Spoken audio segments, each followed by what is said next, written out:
ครับคุณมินาเดี๋ยวเสร็จนักเก็ตthe first quarter of 2024 which is very interesting because this our FIABCI-Thai FIABCI is a international federation of real estate based in Paris 70 countries after FIABCI now your member here we had session in February that was in right now foreign officer entered to be here but this one we conducted late and another update is the situation up to the first quarter of 2024 also something about the population because we believe that our population may be this may affect the outdoor housing market as well. So this is worry this matter. This situation whether housing demand will be increased. And today we have our chairman of this the ceremony of this seminar that is Dr. Puntil Jongjittrakoon, who is the Vice Minister of Ministry of Finance, maybe opening speech. Let us welcome Dr. Puntil Jongjittrakoon, please.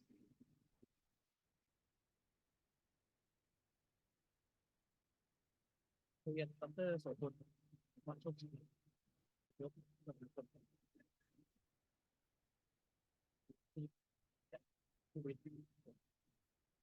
เริ่มเรียนเรียนสุวรรณวันนี้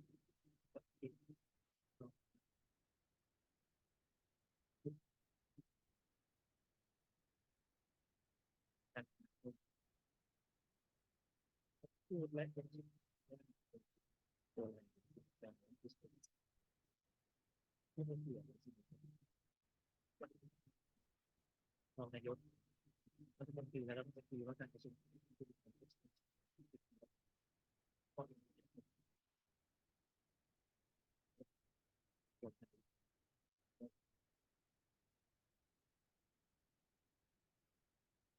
ผมก็มีความดีเก็บอย่างยิ่งที่ได้รอดในที่เป็นการบริหาร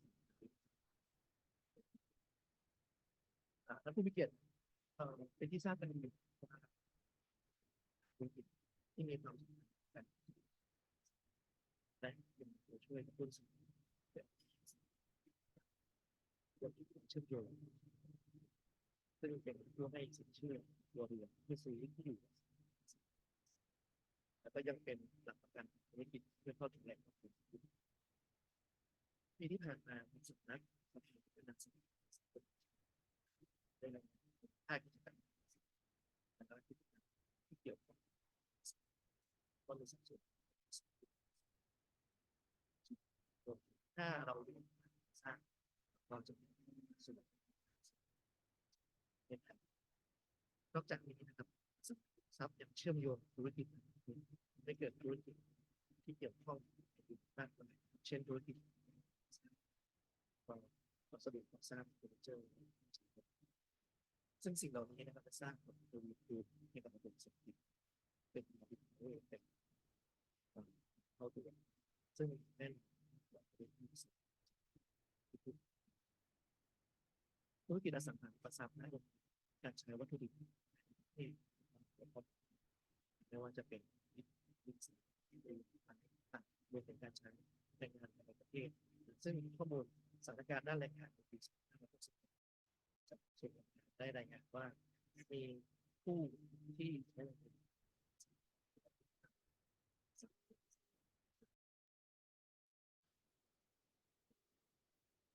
แต่ว่ามูลค่าเพิ่มที่เกิดขึ้นจากภาค จะช่วยเพื่อนและทำให้เกิดการเจริญเติบโตสร้างเงินหมุนเวียนให้กับเศรษฐกิจหรือว่าธุรกิจภาคเกษตรหรือต่างๆที่เป็นว่าเป็นธุรกิจรถหรือรถจักรทำให้เกิดแรงกระตุ้นและการสร้างให้เกิดขึ้นมากอย่างไรก็ดีนะครับแม้อสังหาริมทรัพย์จะเป็นธุรกิจสำคัญที่เพื่อนทางเศรษฐกิจแต่ในทางกลับกันนะครับถ้าเกิดปัญหาในภาคอสังหาริมทรัพย์ก็จะมักเป็นชนวนเหตุ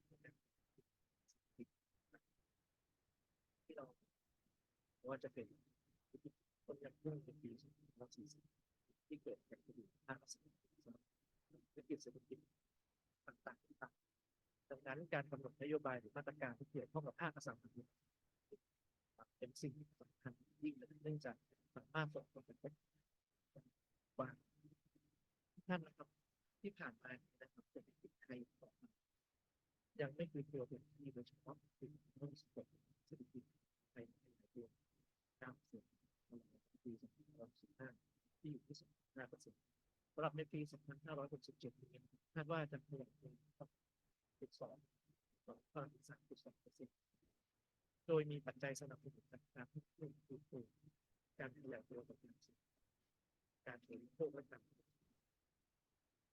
ซึ่งการเติบโตของภาคอสังหาริมทรัพย์ก็เช่นเดียวกันที่การเติบโตอย่างไรก็ดีเศรษฐกิจไทยเนี่ยก็ยังเศรษฐกิจโลกปัจจัยภายนอกจึงส่งผลกระทบต่อเศรษฐกิจไทยเรียกเป็นปีนี้เป็นปีที่เศรษฐกิจโลกยังเผชิญความท้าทายทั้งภาวะทางเศรษฐกิจโลกชะลอตัวความตึงเครียดและยังต้องจับตาการเลือกตั้งเป็นการประชุมมาซึ่งแน่นอนการเลือกตั้งก็ของนโยบายแล้ว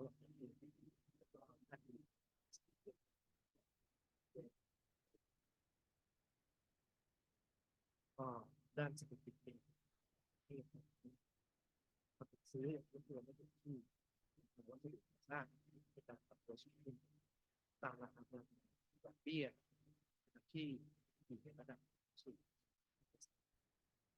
แล้วก็เป็นต้นทุนทางการพบภาคธุรกิจส่งผลต่อการลงทุนและหนี้ครัวเรือนระดับ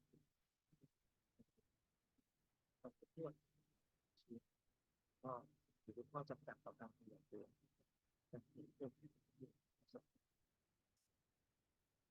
ปัจจุบันนะครับสถานการณ์ภายนอกและภายในที่เป็นไปด้วยความทำให้ภาคเศรษฐกิจและยังมีเรื่องสิ่งแวดล้อมที่จะต้องปรับตัวให้สอดรับกับแนวโน้มโลกนะครับที่มุ่งสู่ความยั่งยืนรวมถึงการต้องปรับตัวของภาคธุรกิจให้เข้าทันกับความก้าวหน้าของเทคโนโลยีเพื่อตอบสนองความต้องการที่อยู่อาศัยไม่ว่าจะเป็นเรื่องระบบดิจิทัล 3D Printing AI หรือ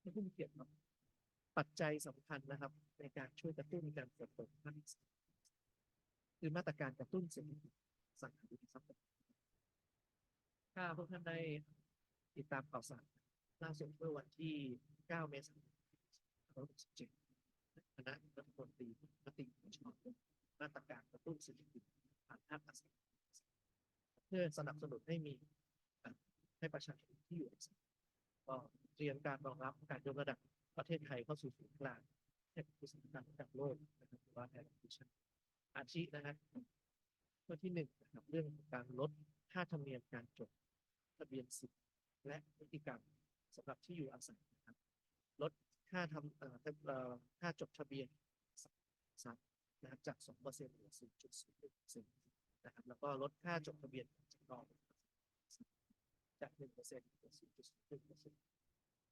0.01%2มาตรการการสร้างบ้านนะครับได้ลดหย่อนภาษีล้านละหมื่นลดหย่อนภาษีเงินได้บุคคลธรรมดานะครับสำหรับผู้ที่ต้องทำบ้านมูลค่าการก่อสร้างบ้านนะครับราคาสามารถลดภาษีลดหย่อนภาษีได้ถึงไม่เกิน3โครงการสินเชื่อบ้าน Happy Home นะครับธนาคารสงเคราะห์ขอสอบให้สินเชื่อประชาชนรายได้น้อยปานกลางที่มีที่อยู่อาศัยเองดอกเบี้ยคงที่ 3% ต่อปีเป็นระยะเวลา 5 ปีวงเงินต่อรายได้สูงสุดไม่เกิน3ระยะเวลากู้สูงสุดไม่เกิน40ปี 4โครงการสินเชื่อบ้านแฮปปี้ไลฟ์สนับสนุนสินเชื่อให้ประชาชนมีที่อยู่อาศัยอัตราดอกเบี้ยเฉลี่ย3 ปีแรกเป็นที่9.8%ต่อปีวงเงินต่อรายเนี่ยไม่เกินวงเงินต่อรายตั้งแต่ 2.5 ล้านบาทไปแล้วก็5นะครับการส่งเสริมกิจการที่อยู่อาศัยสำหรับผู้มีรายได้น้อยนะครับโครงการบ้าน BOI นะครับโดยคณะกรรมการผู้จัดการลงทุน BOI ได้ให้สิทธิประโยชน์ผู้ประกอบยกเว้นภาษีได้เป็นเวลา3 ปีไม่เกิน100%ของเงินลงทุนสำหรับการสร้างที่อยู่อาศัยที่มีรายได้มาตรการของรัฐบาลจะช่วยส่งเสริมให้ประชาชนมีที่อยู่อาศัยตัวเองและช่วยกระตุ้นเศรษฐกิจภาคอสังหาริมทรัพย์และธุรกิจที่เกี่ยวเนื่องส่งเสริมให้เกิดการลงทุนภายในประเทศซึ่งจะส่งผลดีต่อการขยายตัวทางเศรษฐกิจในภาพรวมโดยในช่วงครึ่งปีหลังปีนี้จะเห็นผลชัดเจนมาตรการภาครัฐจะช่วยส่งผลให้มีการผลักดันให้ชัดเจนหนักมากขึ้นนอกจากนี้นะครับรัฐบาลยังให้ความสำคัญกับนโยบายการเปิดรับการลงทุนเชิญชวนให้บริษัทชั้นนำนะครับจากต่างประเทศมาร่วมลงทุนมีนโยบายดึงดูดการลงทุนเพื่อเพิ่มความเชื่อมั่นให้กับนักลงทุนทั่วโลกสนับสนุนการใช้ศักยภาพของประเทศอย่างเต็มที่เพื่อให้ไทยเป็นแหล่งรองรับการลงทุนที่โดดเด่นในภูมิภาครัฐบาลชุดนี้นะครับอยู่ภายใต้การนำท่านนายกรัฐมนตรีทวีสินนะครับซึ่งท่านเองเป็นนายกรัฐมนตรีมาจากชาติอสังหาดังนั้นแน่นอนว่าจะต้องเข้าใจถึงปัญหาและความ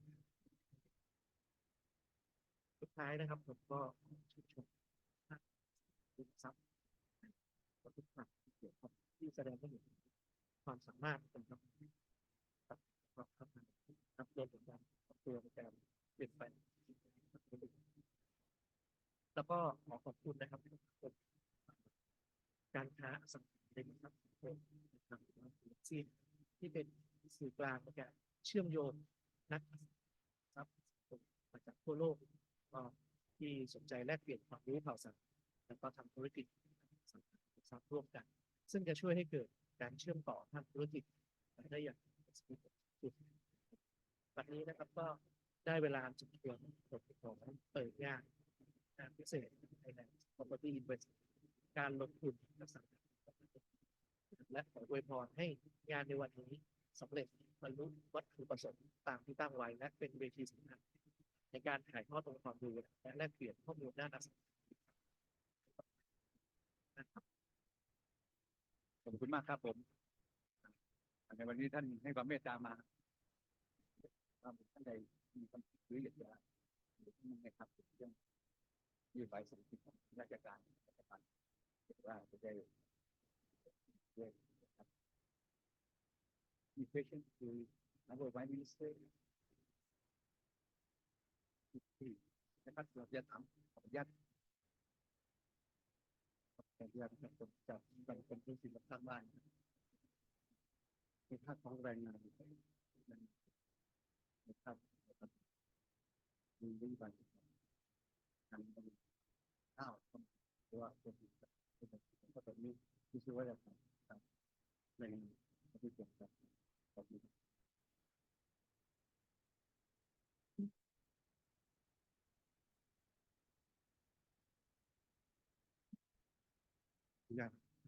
แรงงานที่นำเข้าเพราะว่านโยบายการแรงงานต่างด้าวเข้ามาทำเพราะว่าในไทยก็ขาดแคลนนะเพราะนั้นก็คือภาคก่อสร้างก็คือนโยบายทางนี้ในทางภาครัฐตรงนี้มีการมาตรการที่สนับสนุนตรงนี้จริงๆตรงนี้เราก็ให้ความสำคัญ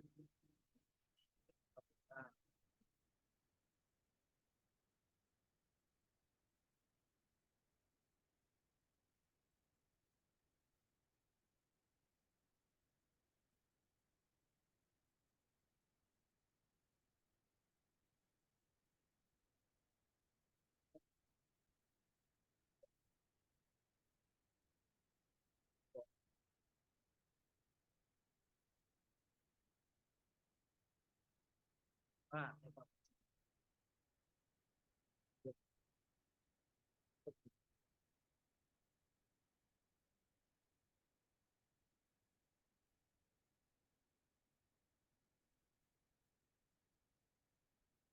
อันสุดท้ายนะครับ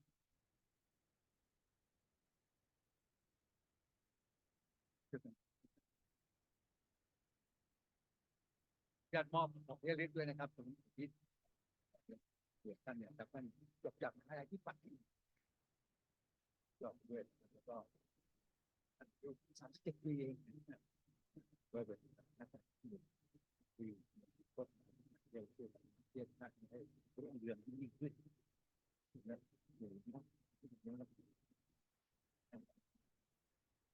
ที่ไทยเรียนเชิญนะครับท่านดร.ไทย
So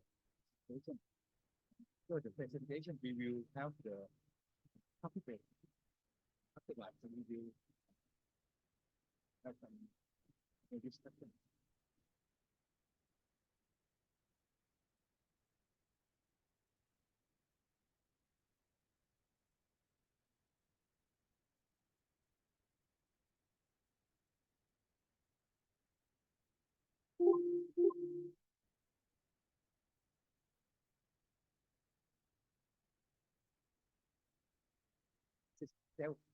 Dr.Sopon, the president of the Association, the National Real Estate Federation. But this is an abbreviation from French. FIABCI is the abbreviation from French. We serve also the president of the FIABCI, the Real Estate Federation. This is my. They also have a Chinese name. Because my grandma came from China 90 years ago. If she moved away to Singapore or Malaysia, my name should be Bruno Lim. But moved here for better living. But right now I heard that China for very fast. And the average income may be even higher than Thailand. Amazing. So the right decision. And I like to think love Thailand. So actually we do in my area like values doing very lot properties, even car or casino, that valuation of casino with some and actually we have this presentation. However, you still need to have some time. So after this, we will send to you the PDF from the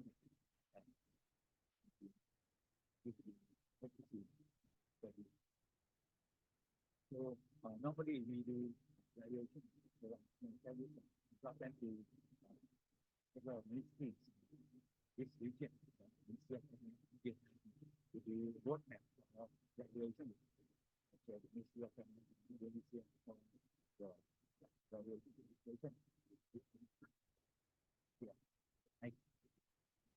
And so this lady in the middle is a minister in Myanmar, but I don't know, maybe she is in jail now because of the coup d'etat, fortunately, what happened to her. And Let me just introduce our PFC. PFC is the International Real Estate Federation as a you, and we have the FIABCI and Estate Agent Foundation as a principal member. But not only this foundation, we also have the Real Estate Broker Association as a principal member, and also the Asian Pacific Urban Energy Association. Sorry, I need to read for Mr. Peter Lange, also another principal member. In our hope, we hope that our home builder association, many other associations will be our principal members. The presidency will be rotated among our associations. So in the future, we welcome our association in Thailand to be our member, so that it won't be monopolized by anyone. This is president, world president. He came from Indonesia. Next world president that will be coming next month will come from Spain, and also afterwards will be from Taiwan. So there will be rotation from the president, and also the president of PFC World Council of Experts. You have Council of Brokers, Council of Builders, like the builders, Council of Developers, Council of Public. So but this is the president of Council of so this is the reason that we did the February that also invite with the the Minister of Finance, Minister of Commerce, met him in 1930. Many of us haven't born yet, very young. So I met him when we worked with Puntil University. But when we went to political parties, I'm not going with him. Yeah, we are listening to my word. He's a politician by profession. So I think so. This time we will but we need to go to some other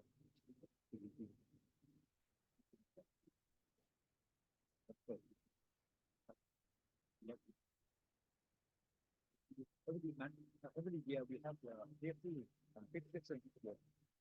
This year we will be in August 30th. Because we invite different associations from different countries to be there. So you will meet a lot of real estate people, like this gentleman is the president of PFC World National. He is also the largest real estate developer in Indonesia. In Thailand. So if you want to meet these people, you can highly. You also have the Deputy Minister of Finance to our PFC fixed section. We have some seminar about 600 people, and also the booth, the deck, so that there are different booths. This year we also have about 20 booths from so after 30 booths in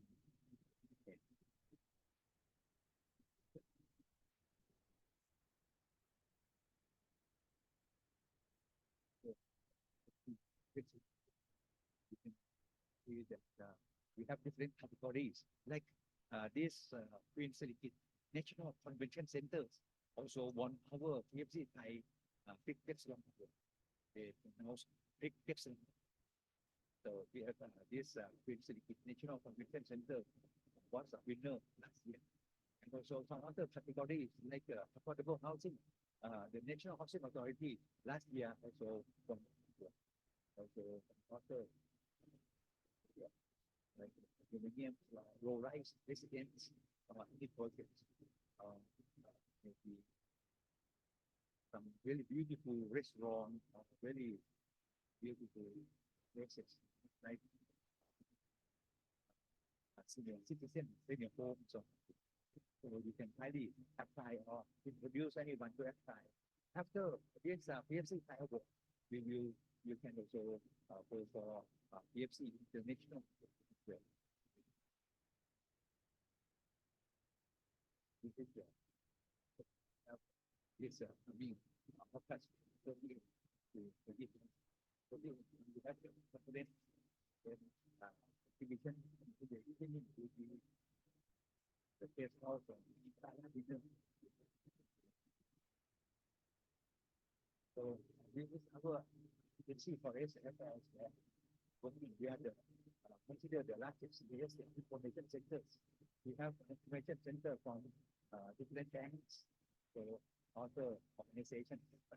We have done this since 1994, and we are really independent. We are not under the supervision of any real estate developer association. Head of the real estate association to be our member, so that we stay independent. So we really independently for the sake of the community of that state, not under anyone. So we are not brokers. If I am brokers, maybe I will be really rich. I'm not a broker. I'm not a developer. So we do evaluation many places. So we contemplate. We are planning to go to Pakistan to do valuation as well, because our friends from Japan, valuers from Japan, they are not to go there. Actually, our valuers in Thailand, in my company also, they are not to go there as well, because they are still really good. But for me, old enough to be there, maybe one-way ticket. So, so this is our survey about housing projects. There is that project. You can see that this is around almost 19,000 projects that we survey since 1994. So we know that there is the area with high density or high income housing or something. And this is the zone. We will value of a place or maybe assess the situation for Bangkok as a whole, but also in different zone that will be really meaningful for our real estate development planning. This is what we do. We have altogether 78 zones. We conduct the survey at the field, in the field. And these are the information that we collect every month. We will have the new projects with the details of the findings of every project. And we send the details back to the developer to check, to recheck. We are not writing something propaganda for them, or we are not accusing anything for them, just report the fact, like and this is, we also put in the computers. But our brochure or something, we also keep it since 1994. We believe that maybe in the next 100 years, this brochure will become antique, will be very valuable in the next 100 years. We can sell it to the great grandson of the big developers today. But today it may not have value. Something like coins or something like banknotes, old banknotes. And actually, we sell this information. Say 1 year it will be 60,000 baht. Only 60,000 baht, very cheap. But we get information every month report, and every half a year report also, and also some other seminar, so that you can ask some information as well. So now we come to our findings. This is the magnitude of our real estate markets in Thailand. As our Vice Minister said, the multiple effect of housing will be very high. And all the governments also said so. However, my Vice Minister not here anymore. I think any staff of him here, not yet. But actually, like in the UK, they said that the multiple effect may be only around 3%. Not 3%, not so much.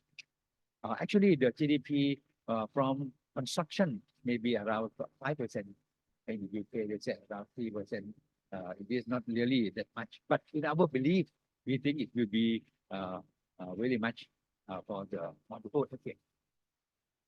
You can see here that this is the case for the GDP 2023, roughly it will be around 18 trillion or something. But the value of the transaction of the estate last year is around 1 trillion. So it is around 5.7% only, 5.7%, 5 or 6%. And also the newly launched real estate projects also around 1 trillion. So in this case, it is around 5.7%. So this means that the estate market may be activities may be altogether around 5% or 5 to 6%, not that big.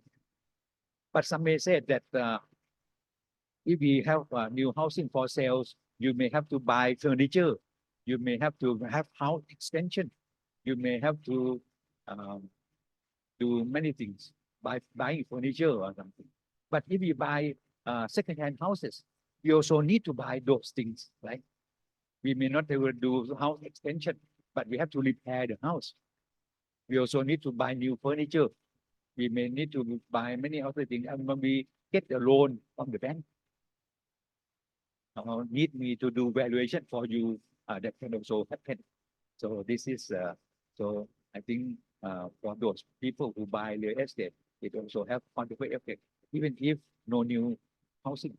That's the old housing unit. And I think there should be more. This is wrong. This is wrong. I translate into English already. Sorry, I did not check for you. Actually, there are English version already.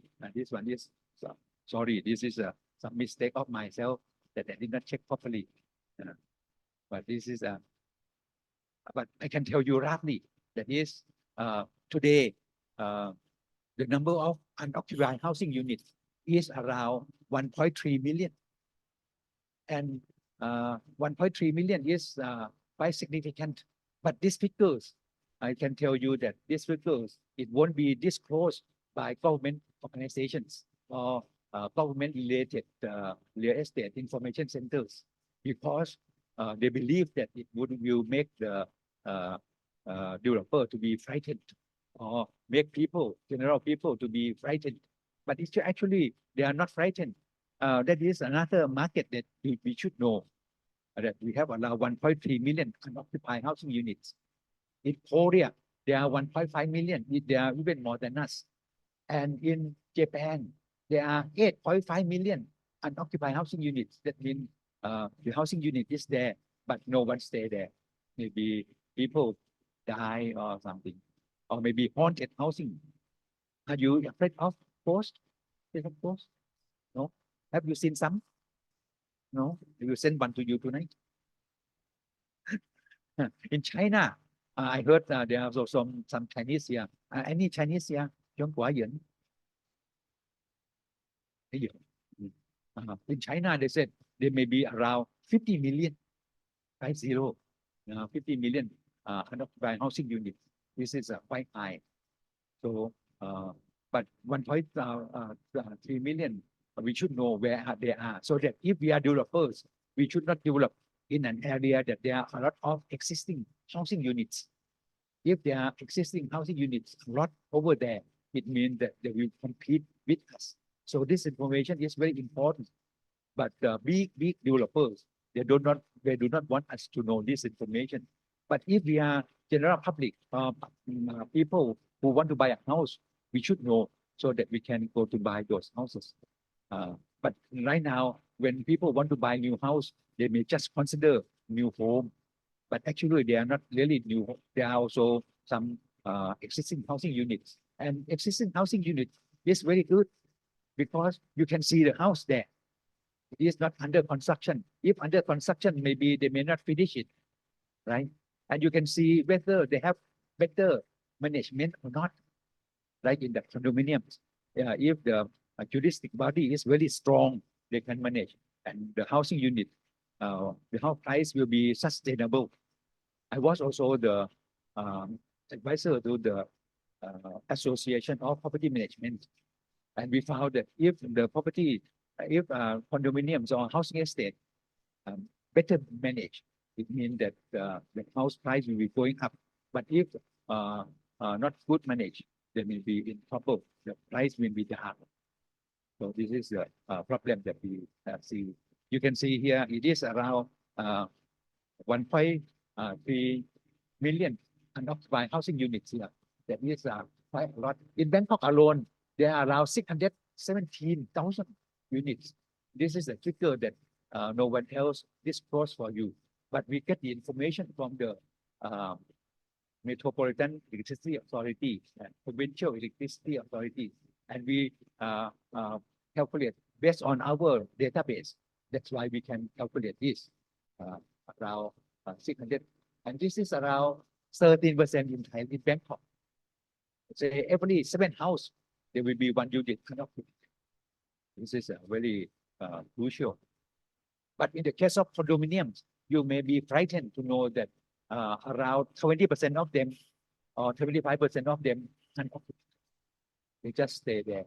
They just bought it for speculation, because many people try to tell us that we should buy condominium for speculation. So many people buy, people influx to buy condominiums. So there are around 20% to 0 unoccupied. You may also know that, but speculation in many other places also very good.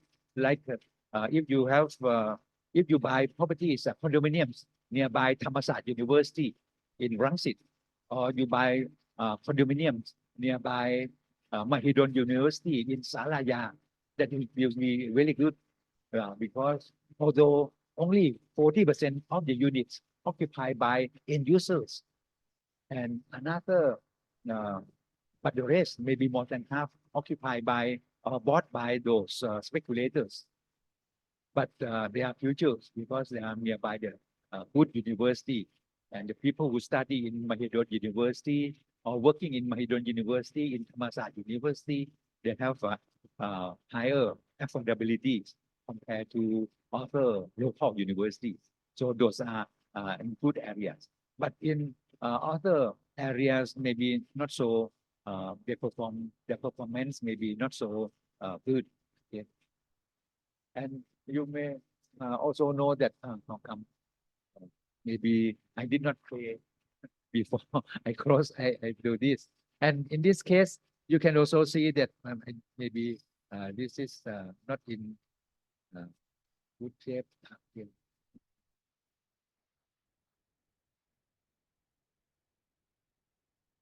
Okay, let's see this one.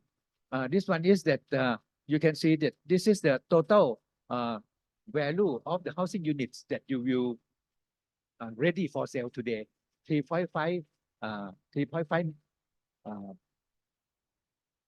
trillion. 3.3 trillion. In this case, the total number of housing units available for sale is around 1.6 million. I mean, second-hand house and first-hand house, everything altogether is around 1.6 million that available for sale. But on the hand of the developers, maybe only 448,000. This is the number of the housing units, condominiums, and low-rise residents occupied by developers. 230,000 by the developers in Bangkok, and another 200,000 by developers outside Bangkok. So Bangkok is a climate city where most of the development, most of the housing units available for sale are in Bangkok. Bangkok, I mean Bangkok Metropolitan Region, BMR, Bangkok Metropolitan Region, not Bangkok alone. Okay. That is Bangkok, Nonthaburi, Pathum Thani, Samut Prakan, Samut Sakhon, and part of Nakhon Pathom. And actually also part of Ayutthaya, like in the case of Bang Pahin next to Pathum Thani, and also some part of Chiang Mai in the case of Bang Bua, that is also in the zone of influence of Bangkok. Okay. So this is the Bangkok Metropolitan Region. But nationwide will be around 448 by the developers.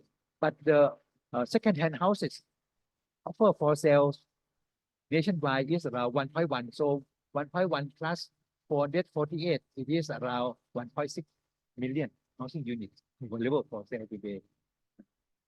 You have no need to build any more new housing units for sale for a few years, because every year they may absorb around 200,000 units. Every year absorption rate may be around 250,000 units. So you can stay here for quite long. This is the case. And you can see here, these figures mostly are second-hand housing in Bangkok country. And the housing unit is around 2.1 million baht. But this 2.1 million baht is old one and new one and rural housing also. But in Bangkok, the average offer price 4 million, very high compared to these figures. And then let me report to you that this is the 10, 11 largest developers. Sorry, this is in Thai. You can see that this is the name in Thai. And but don't worry if you do not know the name. But you can see that this is number one, 775 projects, and this is the number of units that they are developed. This is the value of the development that they developed. This altogether 11 of them largest one. Priksa is the largest one. Okay, and you can see here that altogether it is around 3.8 trillion, and this is the number of housing units, around 1 million. Say if 3 persons per unit, it can accommodate around 3 million people already. These are the only top 11 developers. They can accommodate already 3 million. So this means that the big developers are very influential. Thailand model and Singapore model may be very much different.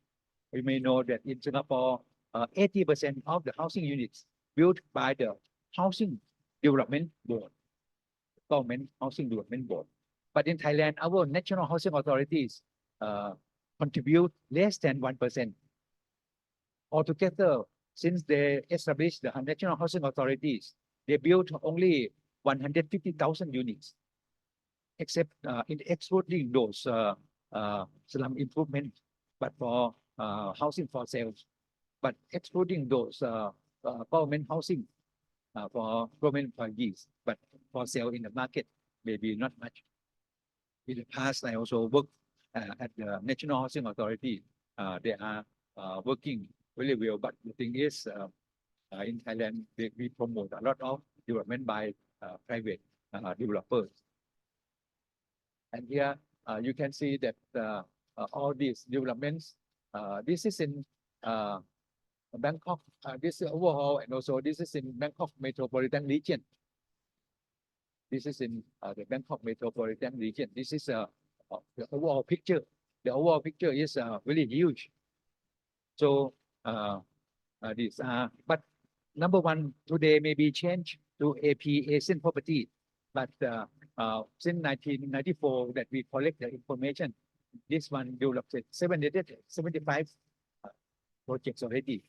We also keep the road to us together with us. And this is the panorama. The panorama, you can see that here is an up and down. This is the crisis, 1997 crisis, and then up and then down in the hamburger, so-called hamburger crisis. And this is the period of the COVID-19. Anyone haven't got COVID-19? You may be some of you too. You are strong. Got once from far away from Paris. Once. That make me not so confident today. So this is the panorama. So details won't give you mission. Details won't give you vision. You have to see the panorama. So this is the case of the number of projects. Now this is the number of units. This is the value of the development. In the past, the housing unit is very cheap, say 1.5 million baht per unit. So the value is low. But right now, the value of the development is very high. Now it may be around 5 to 6 million baht per unit. So the value of the development now is very high. So we are on the period of recovering period after COVID-19. And these are the projects that are available for sale.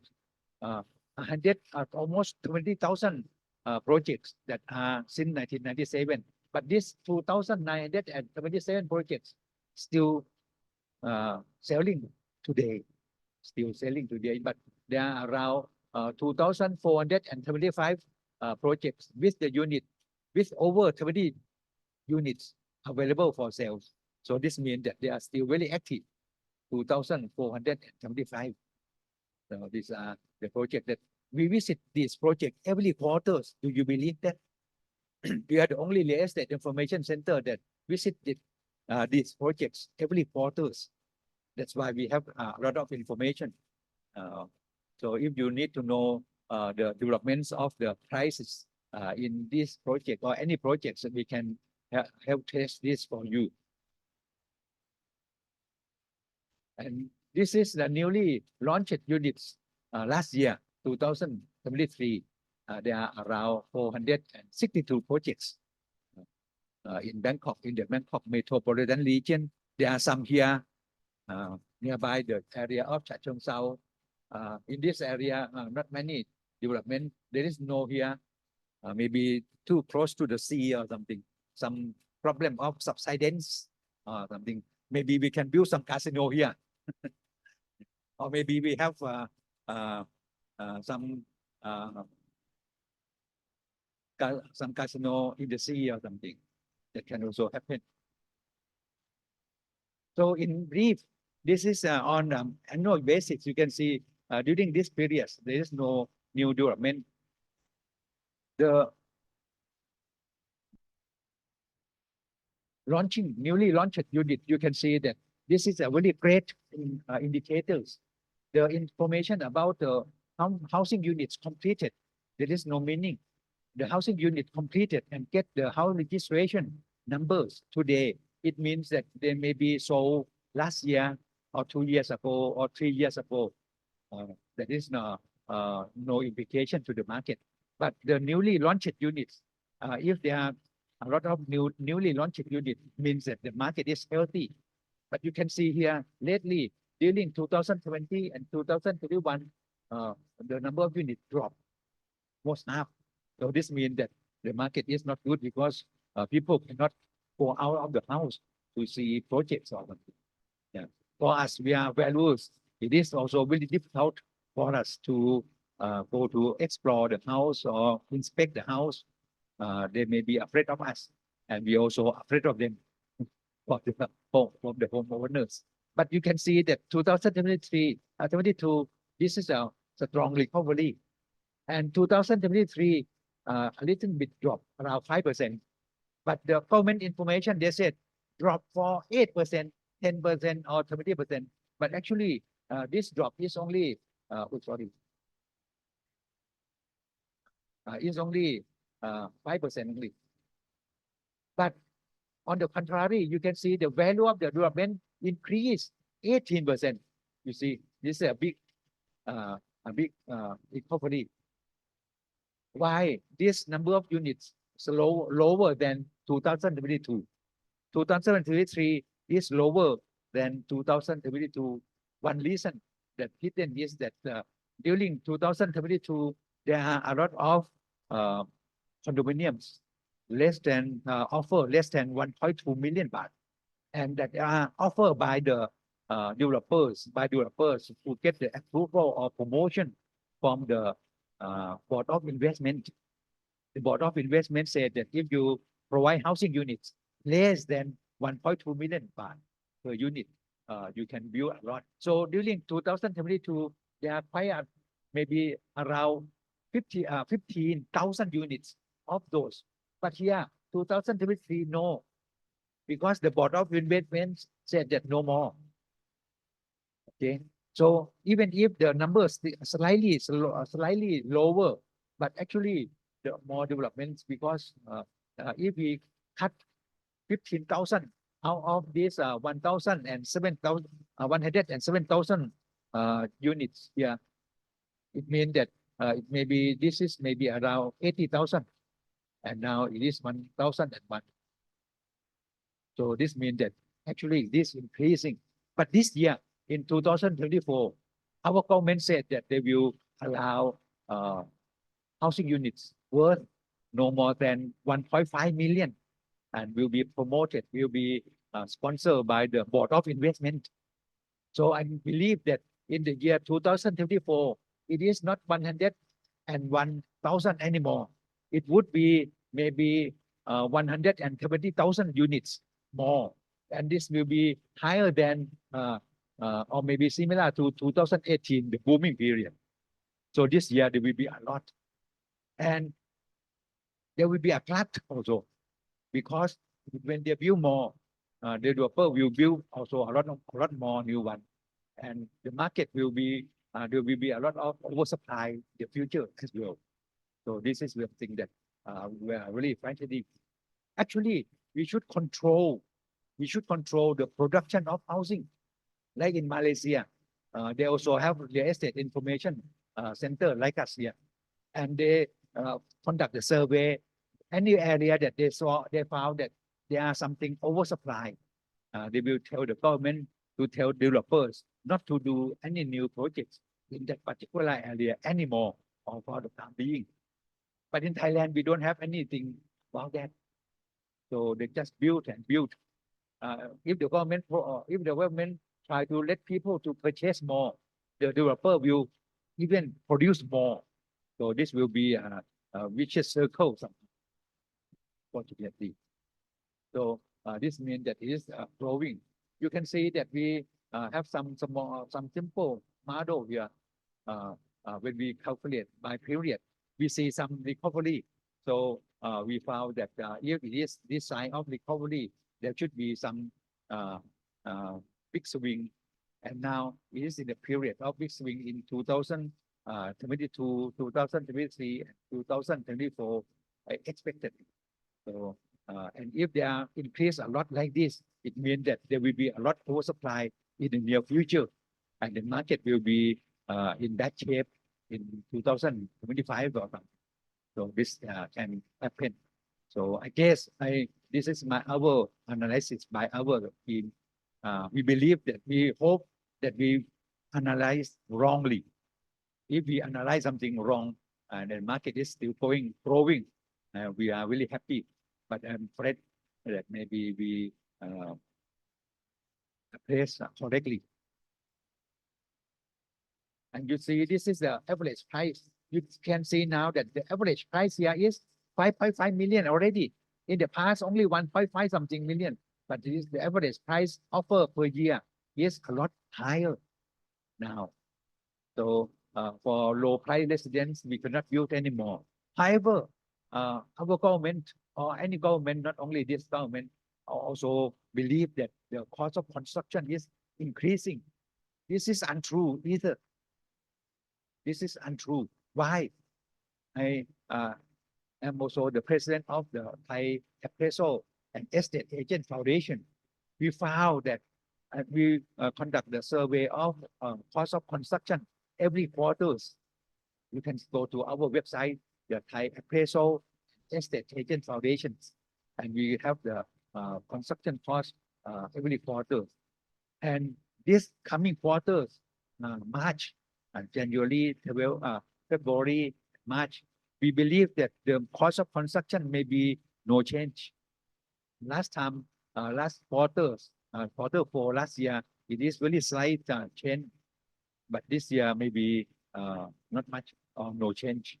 Let's see, because we will complete the Q1 cost of construction in May. In the next half of the year, half of the month in May, we will know. So maybe you can kindly see those information. But we will just try to say that cost of construction is growing. So we should buy now. We should buy a house now or something. But actually, that is just only some propaganda to some extent. And this, as I told you, that nationwide, the housing units occupied by developers are around 400,000, right? 400,000, 430,000.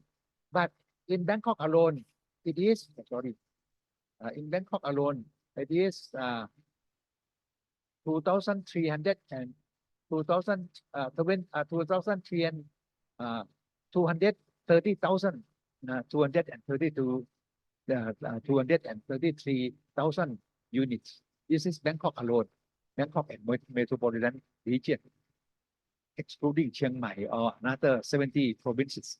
So Bangkok is the primate city. You can see that condominium is the largest proportion, 36%. But we also have townhouse. We also have detached house, semi-detached. We also have shop houses, but not many shop houses. And land subdivision also very little. So three major types are condominiums or owner-occupied apartments and townhouses or barrack type row houses, or maybe something about the detached house. And we also have quite a number of those semi-detached. Semi-detached, we also call them duplex. But right now, duplex maybe also means two-story apartments or two-story condominiums. So these are the case. And we believe that altogether, it may need another 36 months to complete the sales of the developer houses, whereas condominium may need 26 months. Townhouse may need 61 months. Detached house may need another 53 months to complete it. So this is the situation. But if the government try to accelerate the sale, maybe it may the time may be shorter than 36 months. However, if the developer try to build more, there may be another more supplies that may be troublesome in long run. That's why I said, if possible, we should also control the demand, the supplies, not just only promote the demand. And you can see that housing units that less than 1 million are really few, mostly 1 to 2 million.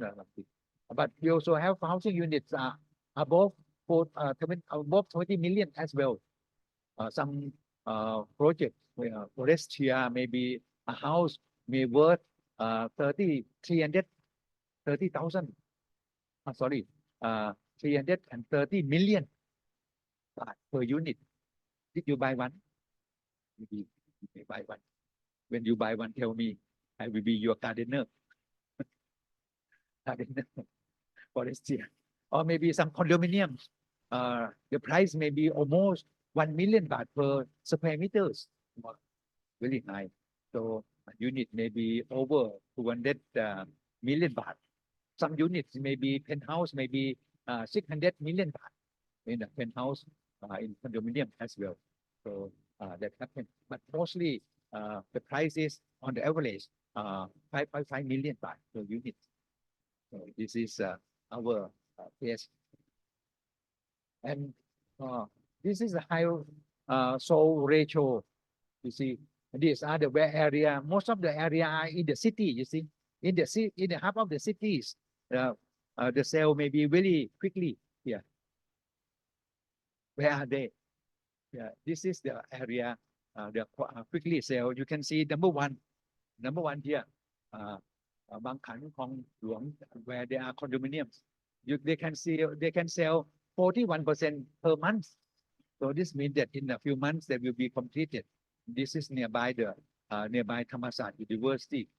Anyone graduated from this university? When they taught there at the first year, students are very happy to be far away from their parents. But then they feel really lonely because nothing interesting, like Siam Square, maybe better. So these are the case. On the contrary, you can see that these are the area that low soul ratio mostly are outside. So this means that in the hub of the city, the situation is better because nearby the sky train, mass transit, expressway or something. Outside should be not so good because maybe too far away.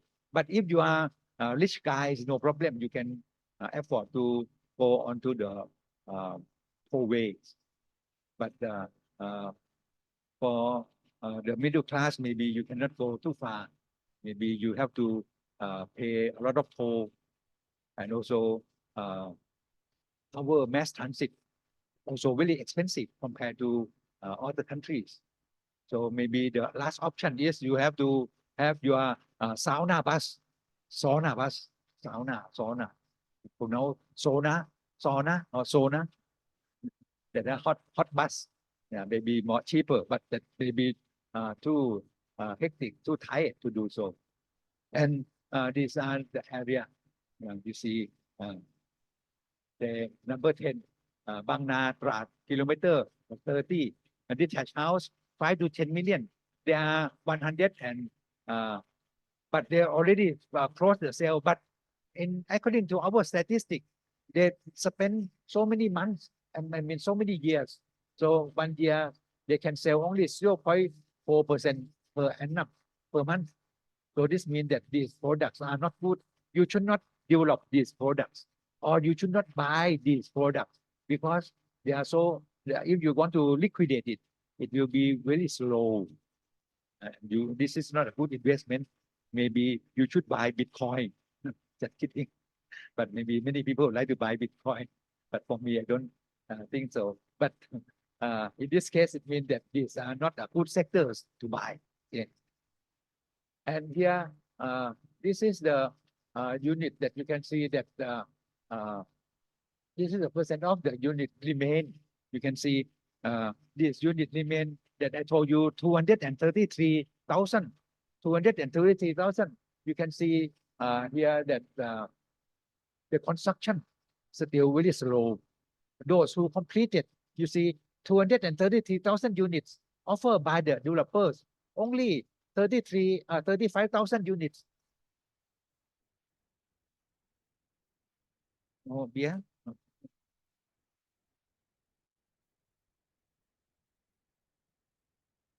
Just kidding. I didn't drink beer. I just drink Coke. That's why not in good shape, unfortunately. They said there is no sugar, but only poisonous things there. Okay, you can see the number of units that complete only 35,000. The rest are still say 0%, 10%, 20%, 60% something. So this means what?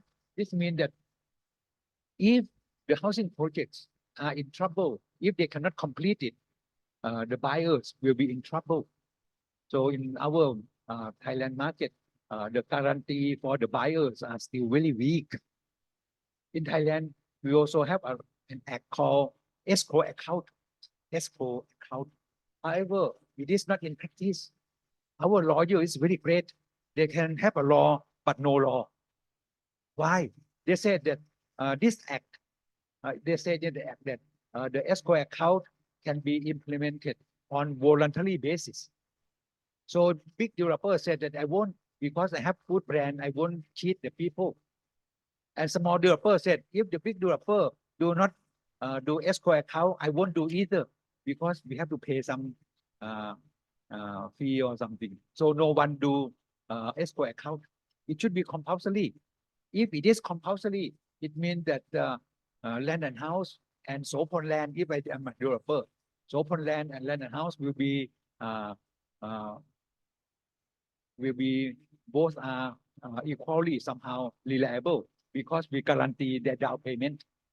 But in this case, no one guarantee, because no escrow account in practice.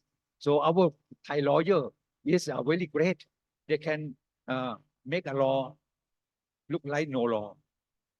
This is maybe we should study law, but maybe too late for me. Maybe next life, this life may be too late. And this is the map of 7 zones where there are no new development for 1 year. January to December last year, no new development. This means that maybe it is not a popular zone. So this is something. So if we have a housing projects in this area, we have no competitors. On one hand, we may not have competitors, but on the other hand, we may not have buyers either. So I talked to our His Excellency, Ambassador of Poland. If you move into this area to stay, to stay, maybe no one, maybe no demand here. If you buy a house here, the house may not increase in price. So this may not be good to buy properties in this area. And this is something quite frightening. You can see that this is the public companies. This is sub-public companies. I mean, the public companies, but they use other brands or use other names, but they are subsidiary. And this is non-public company. You see, in terms of value, the public companies may be more than 83% already. Only 70%, only 17% owned by non-public companies. In terms of units, 21% owned by small company, say SME, small and medium enterprises. But not only small and medium enterprises, non-public companies, maybe some big companies like Kanda Properties, the Regent, they build thousands of condominiums. So actually for the SME in the markets of real estate development may be very small, maybe only 10% or 12%. Why? Because housing industry is somewhat monopolized. Is somewhat monopolized by big developers. So the market now is somewhat monopolized already. For side monopolized. You can see these are the 10 developers. Sorry, I did not put it in English. AP Asian Properties. For last year, there may be around occupy around 9.9%. These are the number of. You see, the first 10 developers occupy 60% of the Bangkok market already. Very frightening that 60% of the market occupied by 10 developers only. So this is in terms of units. You can see in terms of value, similar, 60%. You see, altogether 334,000. 334,000. This is 60% of the total development. Really high. So this means that these 10 listed companies are very successful. Maybe the net income may be around 15% to 20%. So actually, frankly speaking, actually we have no need to help the estate developers because they have good profit already. But now we just try to let people to buy the products of them. I don't know whether it is fair or not, but they are all my customers. They are all my customers.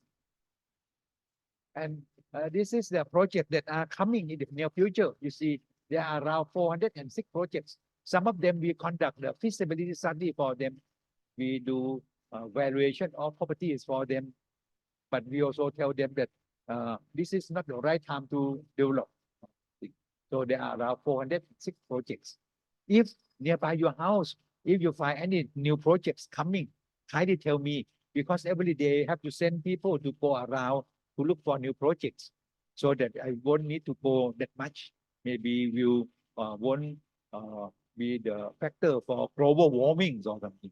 And if you can tell me the projects, and if it is not under this 406 projects, sorry, allow me to tell you that I will pay you 1,000 baht per project, so that I won't need to go to see the project myself, or at least we can go to check properly, because every day we have to scan, we have to inspect, we have to see from the advertisement. We also have to follow their press release. We also have to go to check in the field. So that will help us a lot. So these are the largest increase.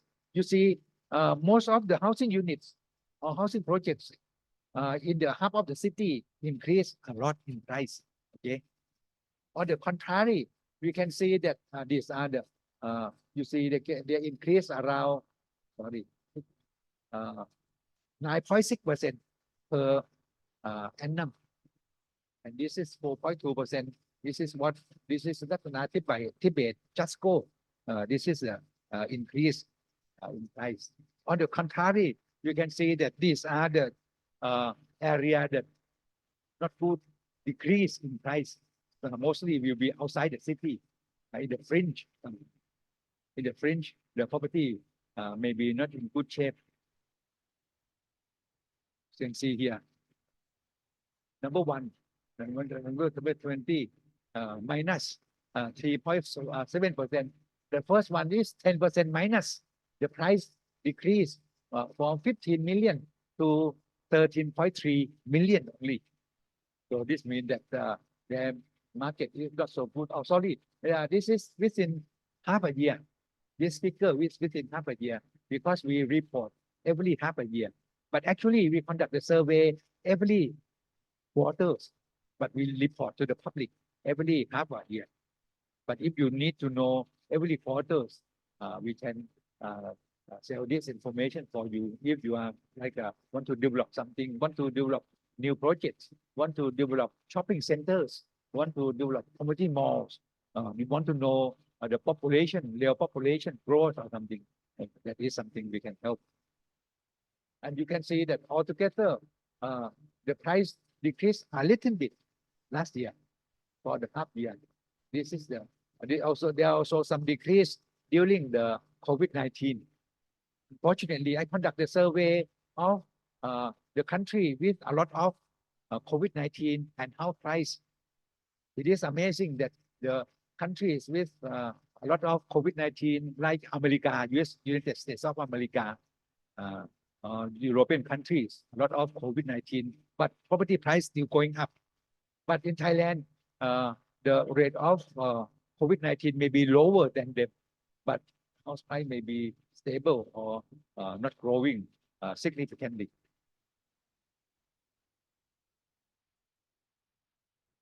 Another thing of house price is, you can see house price back up to 1991.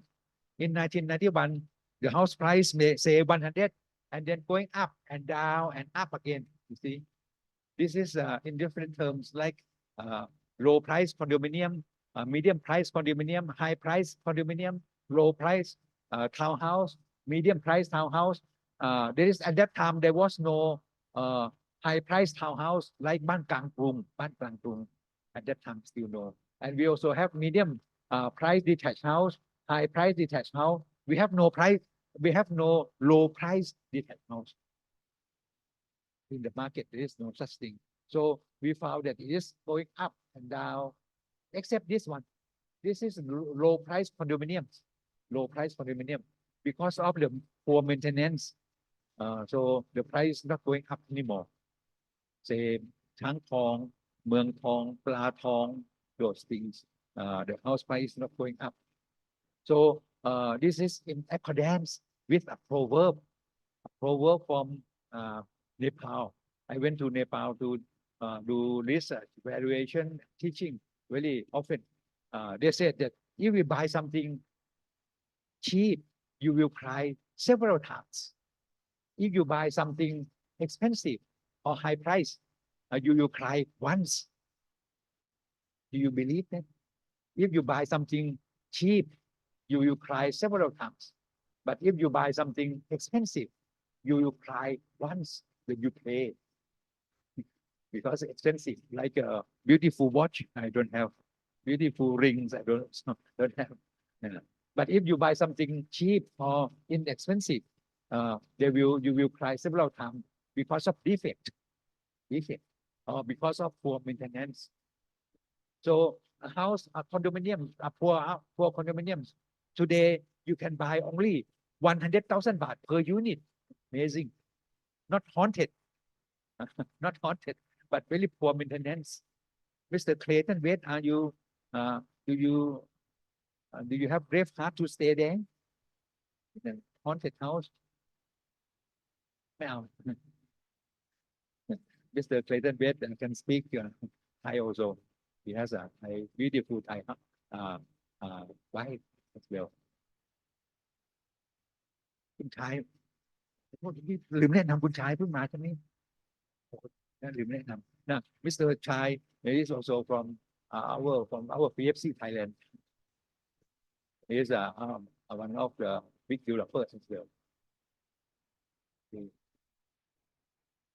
So this is just some tendency for different types of housing for condominium, 2 to 3 million or something. Yeah, these are something. And we also have some expectation.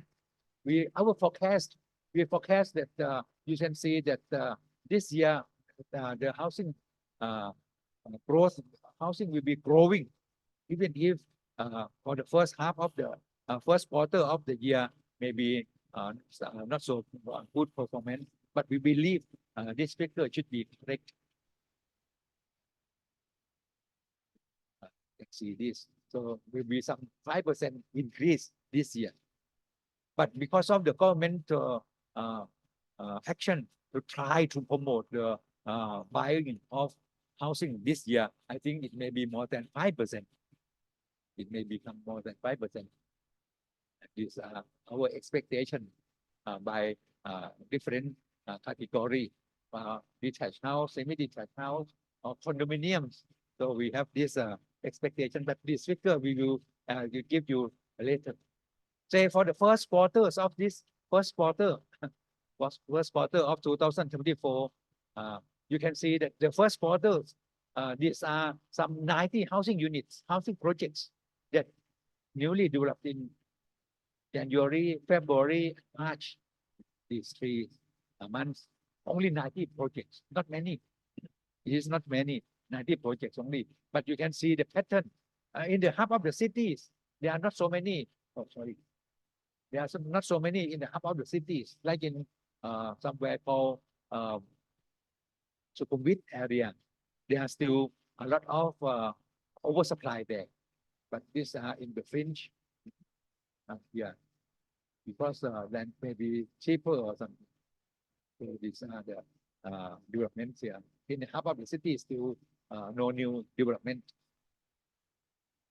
These are the figures. You can see altogether there are around 90 projects. Last year, 99 projects. So this means that -3 and -9. And also the number of units, -30. Wow. Sorry.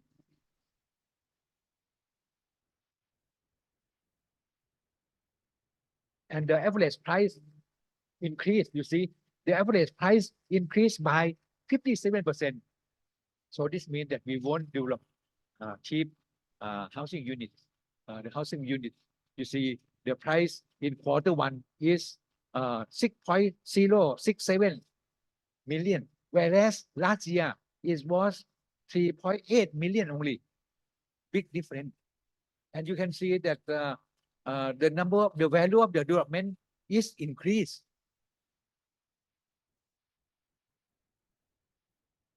The value of the development increased, but the number of units decreased. You see, the number of units decreased by 30%.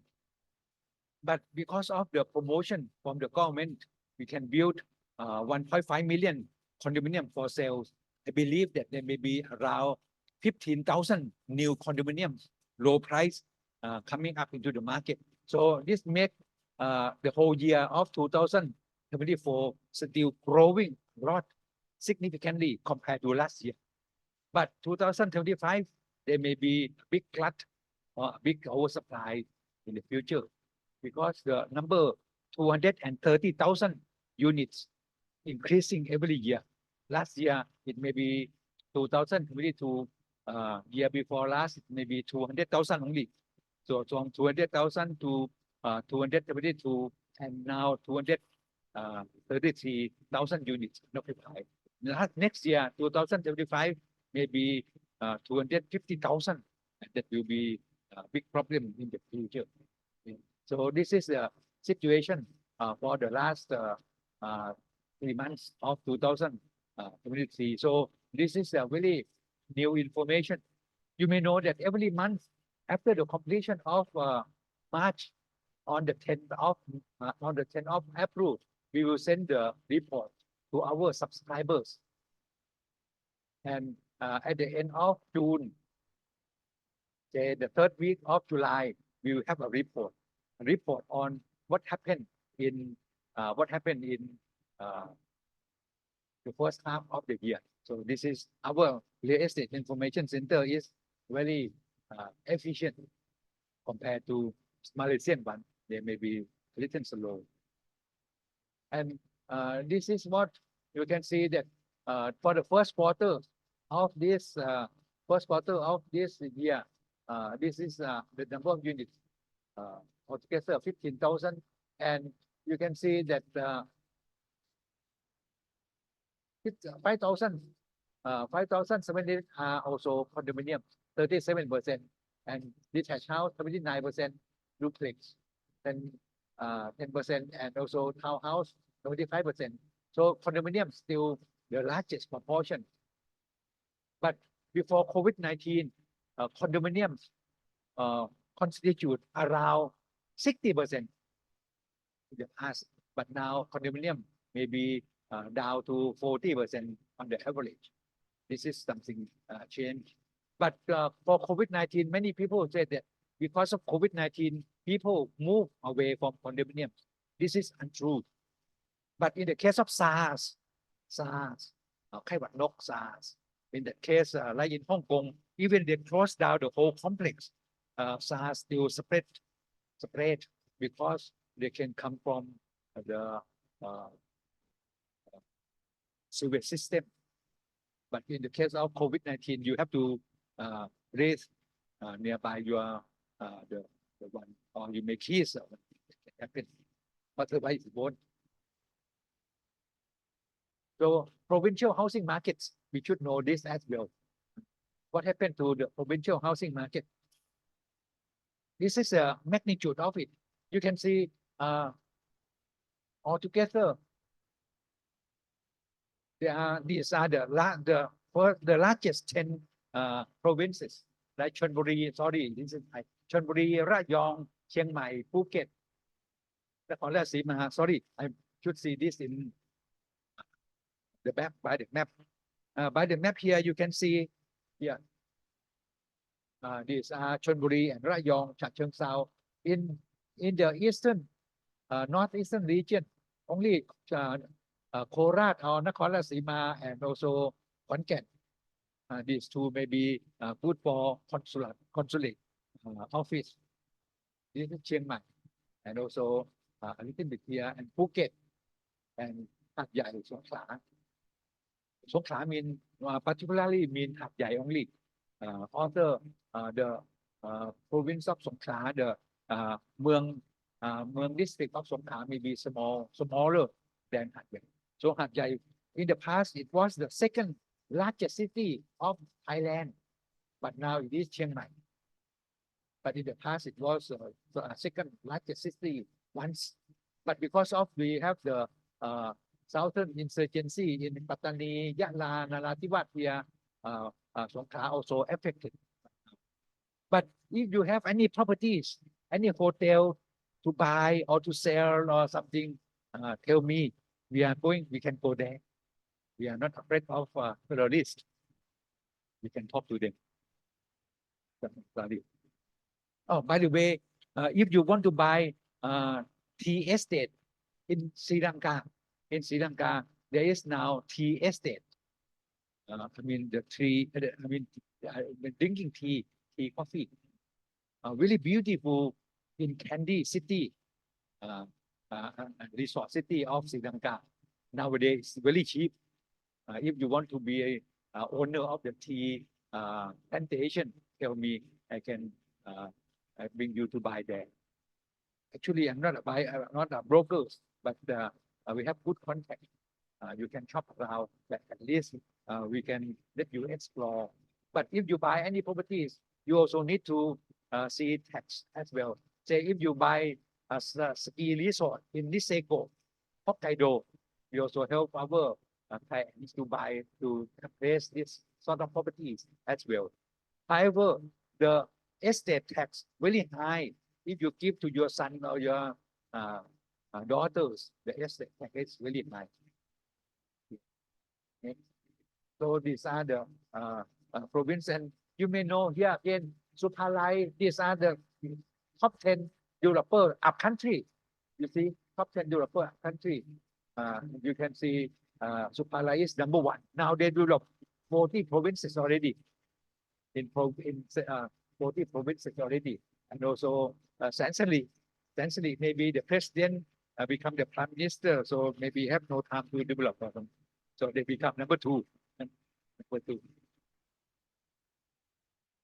And also the rest, there are also something like Origin, High Town, and others.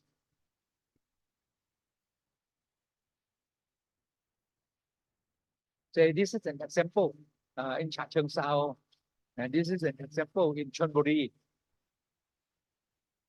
You can see that in Chonburi, actually, when we analyze this tissue, this market, we analyze this Mueang market, and we are analyzing this area, Bang Sen, Sri Racha. We also analyze in Pattaya, Bang Sare, Asatahip. So we analyze in different tissue of the city, not just the whole province, because the picture may be blurred. We need to analyze in different area. And in another province that you can see here, this is Rayong. This is Phuoc Dam nearby Chonburi. Here is Phuoc Dam area, and also this is Phek Kang Prang. This is the Mataput seaport here. And this is the area of Mueang Rayong, and this is Phek Kang Prang. Sorry, this is Ban Chang, Ban Phala, Ban Phala.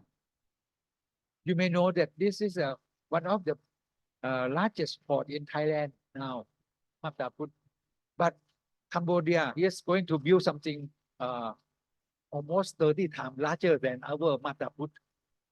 I don't know whether they will be successful or not. They also have a big airport, larger than our Utapao airport. But some people also believe that might be say something like army place for China. I don't know. Maybe I have to congratulations for China because my grandma came from mainland China. But they are building something military, strategic military, and also for commercial uses as well. But this is our Mataput. Another thing we should discuss is about this foreign buyers. For this class, for this seminar, we conducted in English because we will have some foreign case. That's why we conducted in English. So we should know something about this foreign buyers of real estate. This is according to our survey. In our survey, you can see here that we subdivide into different price ranges. 2019, 18, 19 until 2023. These are the number of units bought by foreigners compared to the total number of units bought by anyone. This is the one that by the foreigners. This is the value bought by foreigners. This is the value bought as a whole. And this is the percentage. You can see that foreigners buy around 17.9%, 18% last year condominium. But during the COVID-19, maybe really low, 3.5%. But before COVID-19, in 2018 and 19, In 2019 here, you can see that it is around 14.6%, say 15%. Now it is 18%. So this is some sort of recovery. But the target group may be different. The target group in the past may be China, but maybe now some authors, maybe China, Chinese people, Chinese investor may come later after some adjustment. But right now there may be some other people, like in Pattaya. You may be amazed to know that Pattaya at the beginning may be a lot of Saudi investors there, Saudi Arabia. But afterwards, they changed to Western people like German, or English people or something, and then become Japanese, and then become Russian market in Pattaya, and then become Chinese. But in the future, maybe Indian. This is maybe something that changing already. And we found that this is in the case of condominium. And if in the case of area, zoning, where are they? You can see that the largest proportion here is the CBD, the central business district.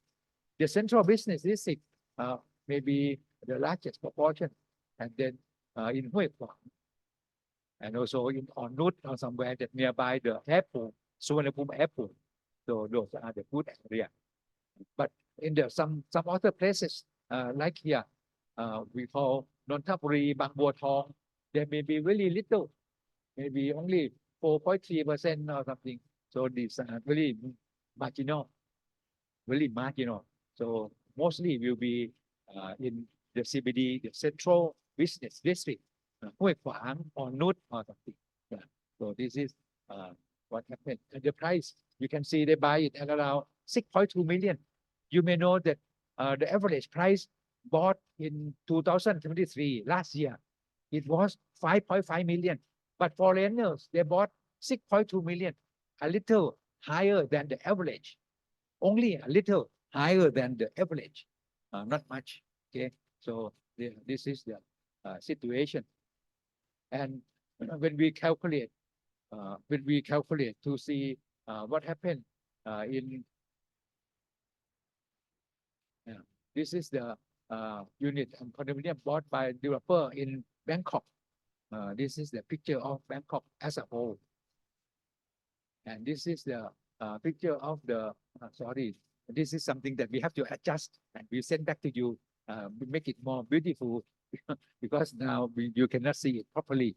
But this is 17.9% foreigners buying. Okay? And if we, where is it? What happened? Okay, this is the CBD. Oh, no. But as a whole, you see condominium bought by foreigners maybe around 4,400 units in 2023. And if in the case of housing as a whole, including all type of housing, it will be around this figure 7,040. And lastly, you can see that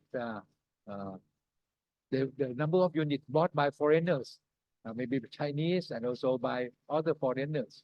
This is what we expect. And actually, foreigners can buy properties here really quickly and really easy in Thailand. You can see here, you can buy land in the industrial estate. Sorry. You can buy land in the industrial estate.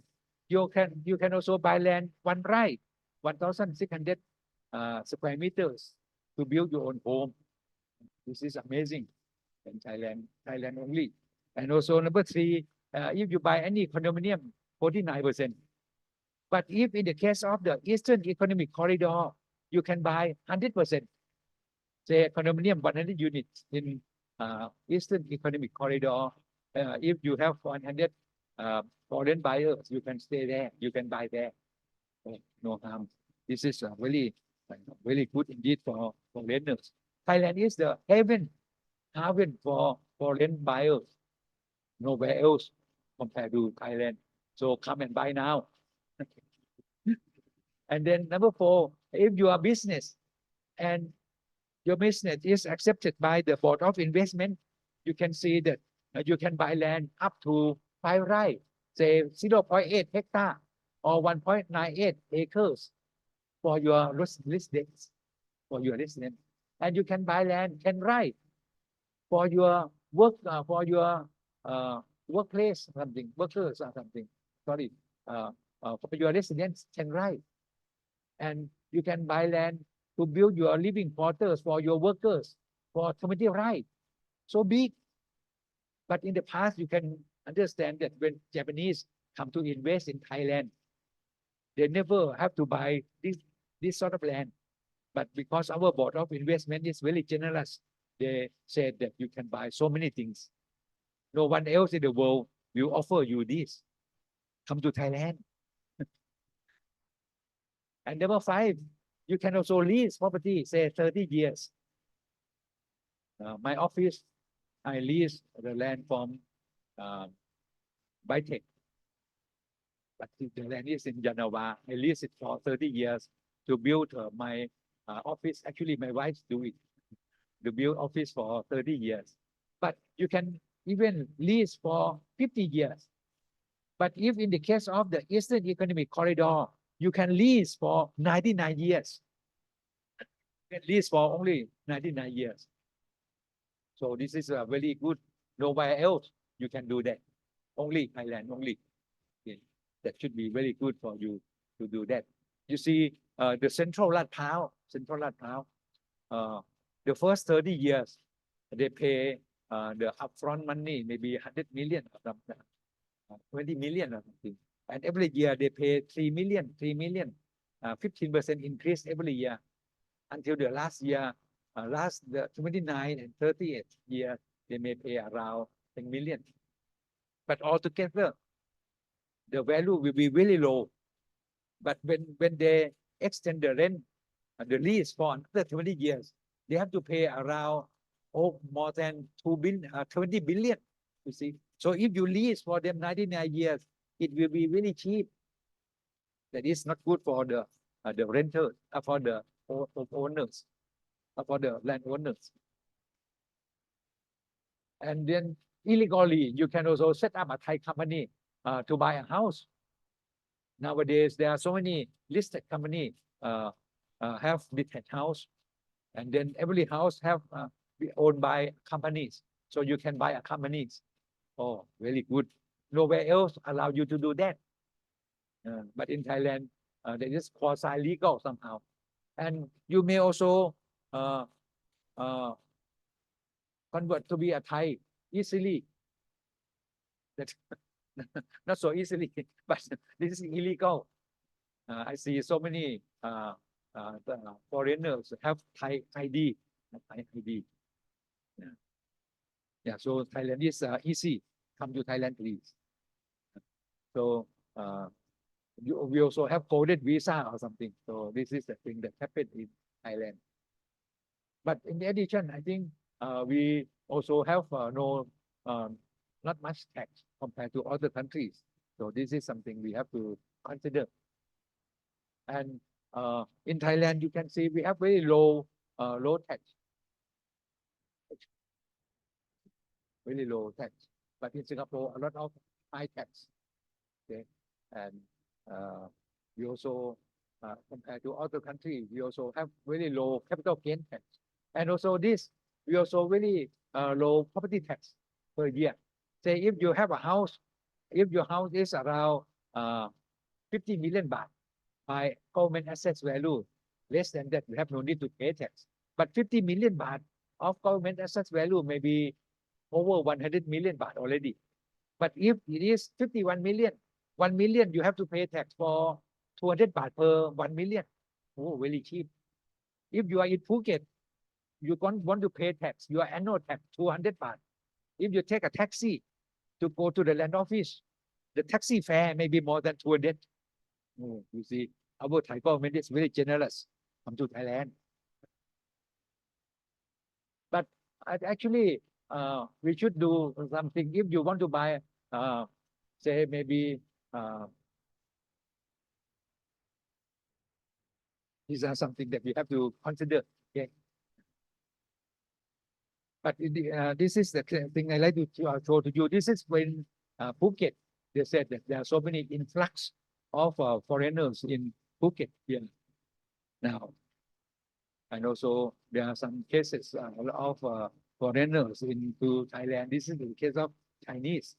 But my fellow countrymen, Chinese, not, this is just only some exception. Okay.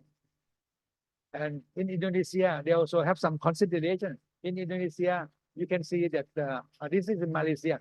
In Malaysia, you can see that if you want to buy a house, it may be you have to pay a lot of things here, some tax or something. And you can see this is the minimum price, say 2 million, 1 million. Say if in the hub of the city of Kuala Lumpur, you have to buy at least 2 million ringgit. 2 million ringgit equal to 16 to 17 million baht. But in Thailand, they can buy only 6 million baht only, or 2 million baht they can also buy. But Malaysia, they said you have to be at least 1 million to 2 million ringgit. They around 8 to 16 million baht. So at least if you buy something cheaper than that, you may compete with the local people. That's why they have these measures that may be also interesting. And this is in Indonesia. They also have some threshold. You cannot buy something below the price. Otherwise, it will be a competition to our fellow countrymen. Okay. But in Thailand, no harm. You can buy any price. You see, Thailand is a haven for foreigners. If you know anyone, tell them to come now. And in Hong Kong, you can see the buying tax is around 30%. Singapore, 60%. Amazing. In Singapore, condominium maybe around, condominium is maybe around, say 30 million baht. 30 million baht. If you want to buy condominium in Singapore, 30 million, you have to pay another 18 million for the Singapore government, so that the Singapore government will have budget some money to develop the country. But in Thailand, if you buy 70 million baht, you have to no need to pay to our government. You just pay 70 million baht to the buyer, the seller. And but in Singapore, you have to pay another extra 60% for the government. So it's something different. And this is myself in Taiwan. In Taiwan, there is a measure to say that if you buy property in Taiwan, you cannot stay there. You cannot resell it within 3 years. Otherwise, you will be a lot of speculation. And you cannot stay there for more than 4 months a year. Otherwise, you may be terrorist or something. And you can get the loan no more than 50%. So this is the policy of 345 policy. Okay. And in this case, in China, my grandma from China. In China, you said that normally for Chinese, you can lease 70 years condominium. Okay. You cannot stay forever. But if you are Chinese, want to buy some properties, condominium in Thailand, congratulations, you can buy here and stay forever. Oh, very good. But for foreigners, maybe you can buy only 50 years or 40 years in China. And you need to have work permit or maybe work there for 12 or 24 months. You cannot just go there and buy. And you can buy only 1 unit for your stay. You cannot buy for speculation. But in Thailand, any foreigners can come and buy for speculation. Thailand is the land of freedom for foreigners. Come now. Really good. So this means that our Thai government love Chinese. I mean, we love them more than the Mr. Xi Jinping left them, because Mr. Xi Jinping allowed them to stay for 70 years. But we allow them to stay forever. And in Australia, you can stay there. You can buy first-hand housing. However, if you want to sell, you have to sell to Australian people only. Like Mr. Dr. Prateep Tangmati Tham Supalai went to do some project in Australia. He is also our board member of the FIABCI-Thailand. But if we want, if I can buy immediately. But when I want to sell, I have to sell to Australian only. I cannot sell to my friend. If the government of Australia found that I sell to my own people, my own colleagues, not Australian, I have to pay fine 3 million baht in Thai baht, 3 million baht, and I have to be in jail for 3 years. No exception. Cannot go to hospital. But if you buy properties in Australia, you have to be really careful. And in New Zealand, they said no more. No, they don't want you to buy because they have only 5 million population. If there are an influx of Chinese, if there are influx of Thai or foreigners to be there, they cannot protect themselves. Even if they have around 80 million sheep, that sheep cannot help them because they have only 5 million people there. Sheep, not goat. And in many countries, you may now know that in many countries, this is in Canada, they also try to protect them not to buy, not for foreigners to buy properties there. And yeah, in many countries in Europe now, they said some banning of foreigners to buy because they just buy and just leave it vacant and do not do anything. So this is something that we have to reconsider. So this is something that we also need to reshape our policy to some extent. If in the USA, no harm, you can buy at any price because the price is at least say 15 to 20 million baht, Thai baht in the US. But you have to pay property tax, say 1% per annum, like Mr. Chachat, the governor of Bangkok. He has a house, 70 million baht there. They have to pay tax, 700,000 baht every year. And when he bought it, 30 million. So he earned 40 million already. When he want to sell, he had to pay tax, 20% of the 40 million. But in Thailand, we don't have that. We have but very low tax. So this means that we need to do something. And land price, this is something I like to present to you, that is the land price. We conduct the survey of land prices in Bangkok, around 300 sites. Actually, we conduct around 1,000 sites on the small lane as well. This is on main road. Okay. Altogether, on main road 374, excluding those. That's all. And now you can see that the price increase like this. There something dropped during the crisis. Now it is still increased, not because of our economy.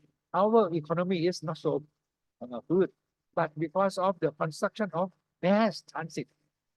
There are a lot of mass transit, so property price going up. And these are the major places in Bangkok. There are around 3.5 million per square wall already 3.5 million per square wall already. But you may be amazed to know that property price in this area, so the government assessed value in this area really, really low, 1 million only. So they pay really small, really little, really small amount of tax. Unfortunately for them, but unfortunately for our country. This is the cheap one. Okay. Maybe comes up already. And this is sorry, we have to fine tune these things. You see,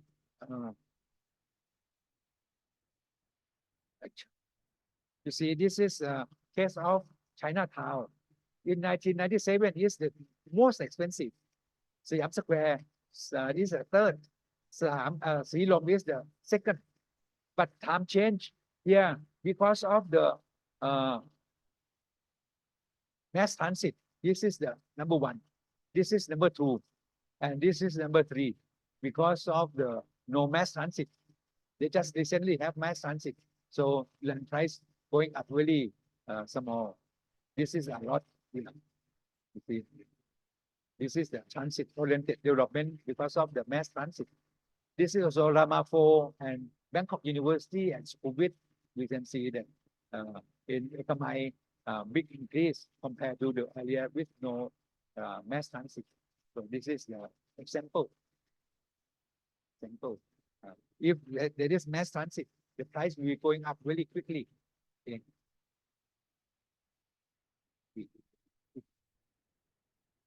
This is the case study in Thai. One thing I like to show you is that this is the up of the city here. But if we go far from the city, in this area by road distance, not geometrical distance, by road distance, you can see this amazing picture that is the price drop at the beginning here, at the half of the city, property price very high, and then going down now here with the high confidence. So in this case, it means that in the fringe, property price very low. So actually, this is some uneven development to some extent. So our city may be not so well planned. That's why it happened. So you see, this is the area called this area. They value the price only 1 million baht. 1 million baht here. Okay. The top houses. Okay. Where yeah, this is the Hyatt Erawan. I went there yesterday. Hyatt Grand Hyatt Erawan for a seminar. They value only 750,000 baht per square watt. But the one that they value 1 million is here, a shop house, a small shop house, 1 million per square watt. But this one, 750,000 only, and some also 80,000. Central Chitrom also 80,000 or something. But here they also value 1 million. They value 1 million for shop houses, something like Silom complex, also 80,000, 800,000 baht per square watt. But in the case of shop house besides Silom complex, is 1 billion baht per square watt. So this is something really amazing. But I may have no time to tell you this, but these are the land prices along the mass transit. What happened? So if you plan to buy land or something, you need to see this sort of information for you. This is a purple line. This one is not good because the population density is very low. Say maybe 3,000 people per square kilometers. But in the hub of the city, maybe 5,000 people per square kilometers. So this is not in good shape. This one, the purple line. But this may not be successful either. The pink line here, I don't know why they built here. I think actually there is no need to build, but they may be easy to build because they build on the road, right? Easy to build, so they just build it. Actually, mass transit should be going to the city, but I don't know why they build it. There may be some reason. The mother-in-law and the father-in-law may be in different location or something. This is the price. This is the property price in Chonburi and Layong. Okay. But maybe we cannot. You can see that the assess value is really low. In Thailand, the government assess value is something that we need to improve. And actually, we need the local authority to assess themselves instead of the central authority to do it for them. Okay. I took so many ministers, the director generals or big guys to see property tax, but our property tax become really much distorted. I don't know why. And this is something really amazing as well. I brought them, many of them, to see in different countries.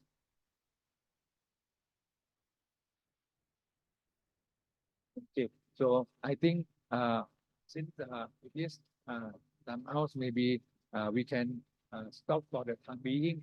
And any questions so far, sir? Any comments or any questions so far? I have to see. This is amazing. This is in Japan. They want to conserve this building, but they want also to do something very new. So they just build the building in up. They do not just keep it as a museum or something. In Thailand, we like to build museum. But you can see that we have too many car parking lots.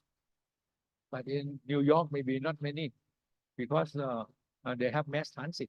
But in Thailand, we don't have much.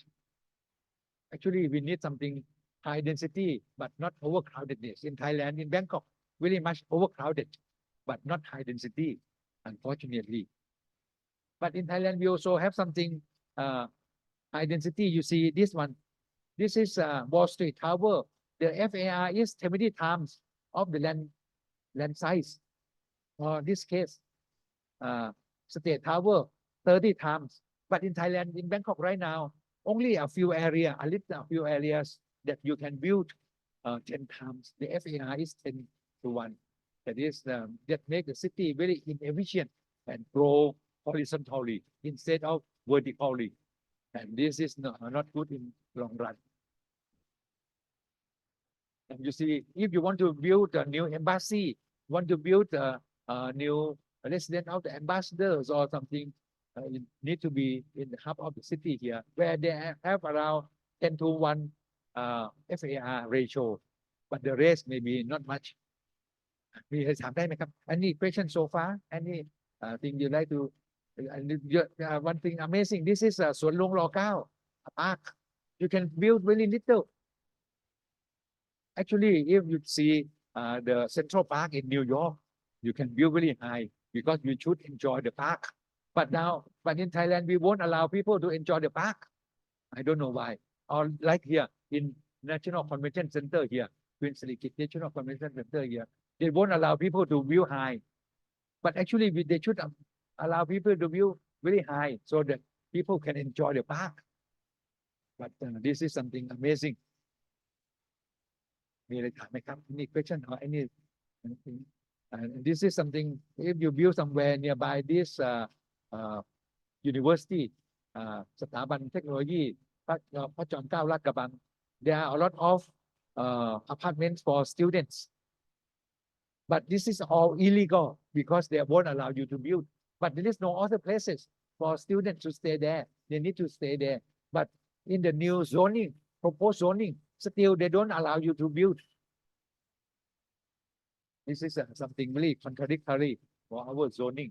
So when you want to buy properties, we have to check very properly for the zoning, whether they allow or not. You see, this is the apartment for students, but all illegal because they are in the green zone, So we need to know that. So this is our EEC, that we have so many things. You may be amazed to know that professionals approved by other countries and practice in EEC. Say if you are brokers, if you are engineer, if you are architect, if you are approved by Chinese institution or Singaporean institution, you can practice in Thailand in EEC. But if I am a real estate broker, I'm not a broker. If I am a real estate broker, if I go to sell properties in Singapore and I receive the booking money from the Singaporean, and if the authority, the police saw me do so, I have to be put in jail and have to fine maybe 3 million baht because I have no license in Singapore. We cannot practice. But in EEC, you can do that. So this is something really amazing. Thailand is very much amazing. Come to Thailand. I don't know whether this we call zoning or painting. They just do, and this zoning came before, after the of EEC. Actually, there should be an act and then have the zoning properly. But this is quite arbitrary. I don't know why. Okay. So, is there any other question or something or any? Yes, please. Thank you. Earlier, you had talked about there being no Thai government intervention for construction. Have you noticed in your time, have you noticed any patterns at all, any cycle in terms of the oversupply, how long it takes to sell up? Any cycles there that you've noticed? Yeah, I believe that maybe in 2025 or 26, there may be a lot of oversupplies because of the promotion of the government today to try to build more housing for sales. And in this case, by the next 2 years, there may be big trouble in our property markets. And this is the thing that about the property, the population. You can see that if in the case of Japan, the population is decline now. But don't worry, even if the population decline, one thing is that you can see that every month they can produce around 60,000, 70,000 units per month, and per year it is around 840,000 new housing units, 840,000 new housing units in Japan, although it is in the declining period of population, because now there may be new demand, say single mom, single parents, or maybe those who want to stay alone, single, or maybe senior people. They may need some new senior homes or something. So the number of housing units still increase, although the population decline. So don't worry. If in the near future our Thai population may be declining, but still, you see, in the case of Thailand, Japan, now we are start to decline, but they already decline now. But the housing supply still growing. So this means that there is no direct relation between population density, population decrease, the housing demand. Okay. Any questions so far? Thank you for your patience. Sir. Yes, please. Please.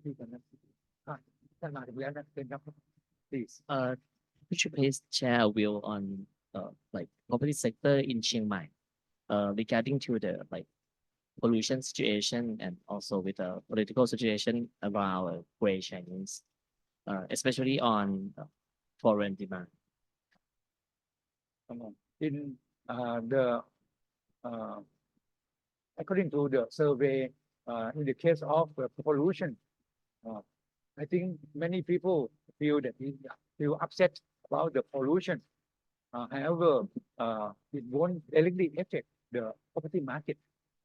Amazingly, not affect the property market. But in the case of the foreigner, in that case, that also have some trouble also right now because of the decrease in number of tourists from China. That will be a big problem for our hotel industry over there. Yes, please.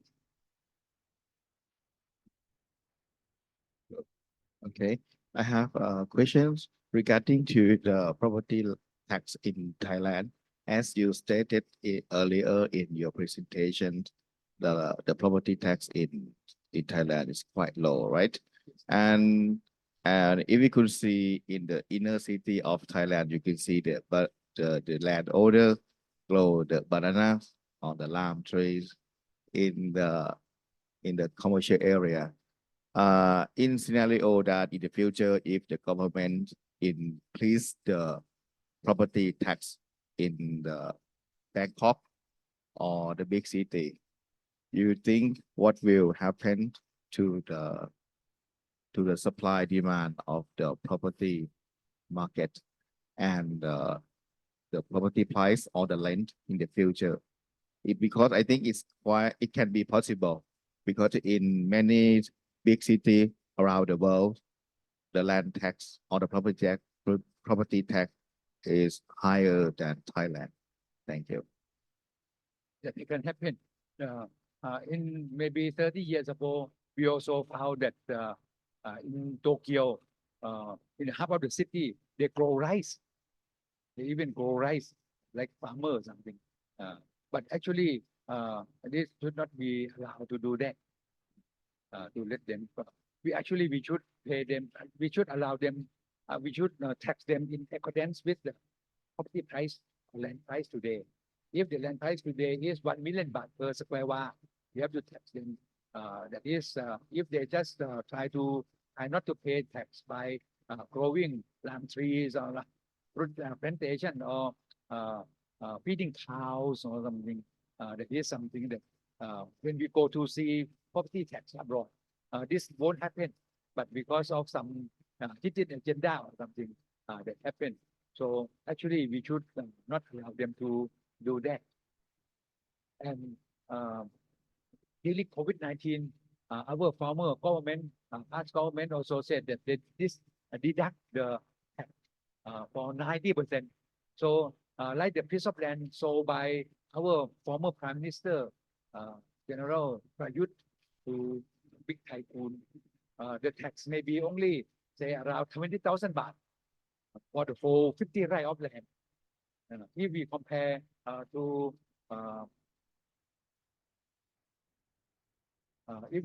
the tax for other people, this is really unfair.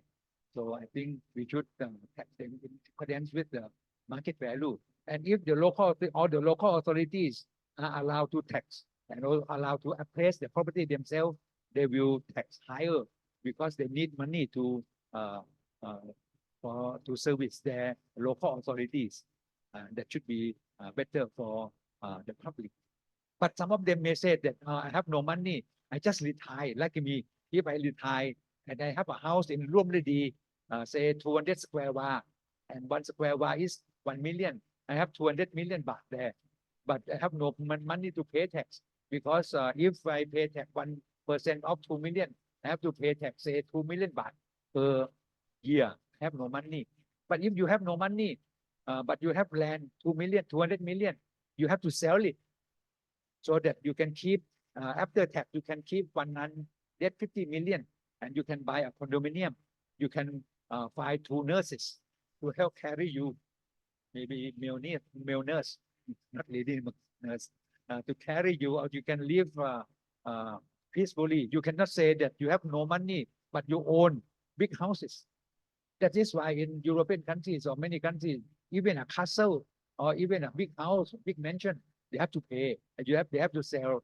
Or some of them maybe they just give it free for the local authorities, so that they have no need to pay tax anymore. This is something. Yes, please. Thank you.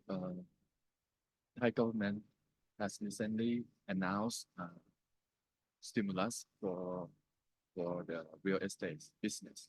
So how do you anticipate the impact of these stimulus measures for the real estate business in Thailand and the Thai economy as the whole?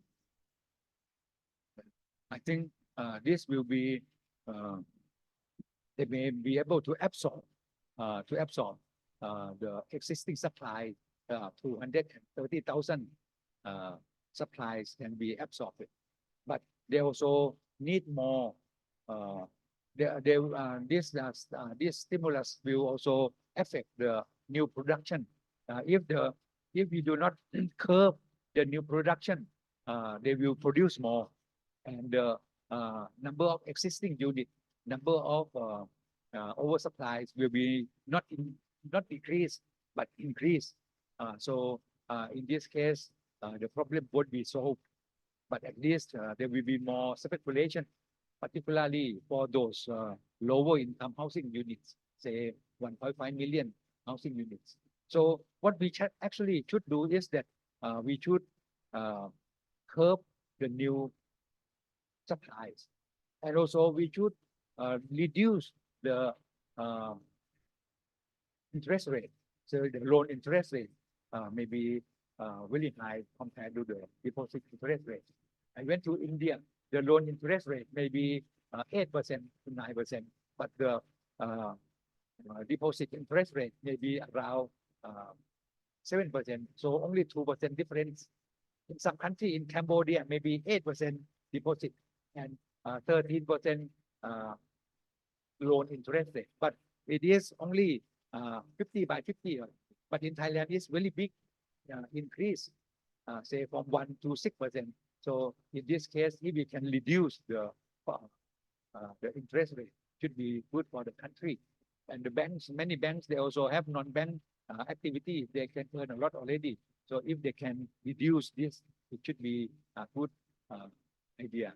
Otherwise, maybe we can introduce new banks from foreign banks, like in many countries, they introduce more banks, more competition. Maybe the interest rate may reduce automatically. Start now. Maybe we can give a big hand for our speaker here.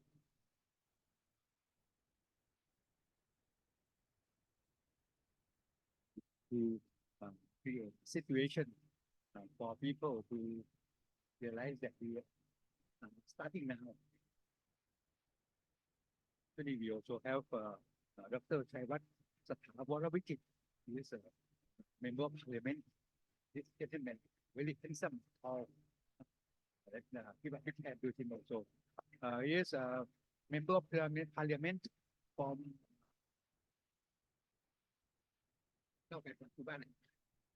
move forward. Move forward. Party.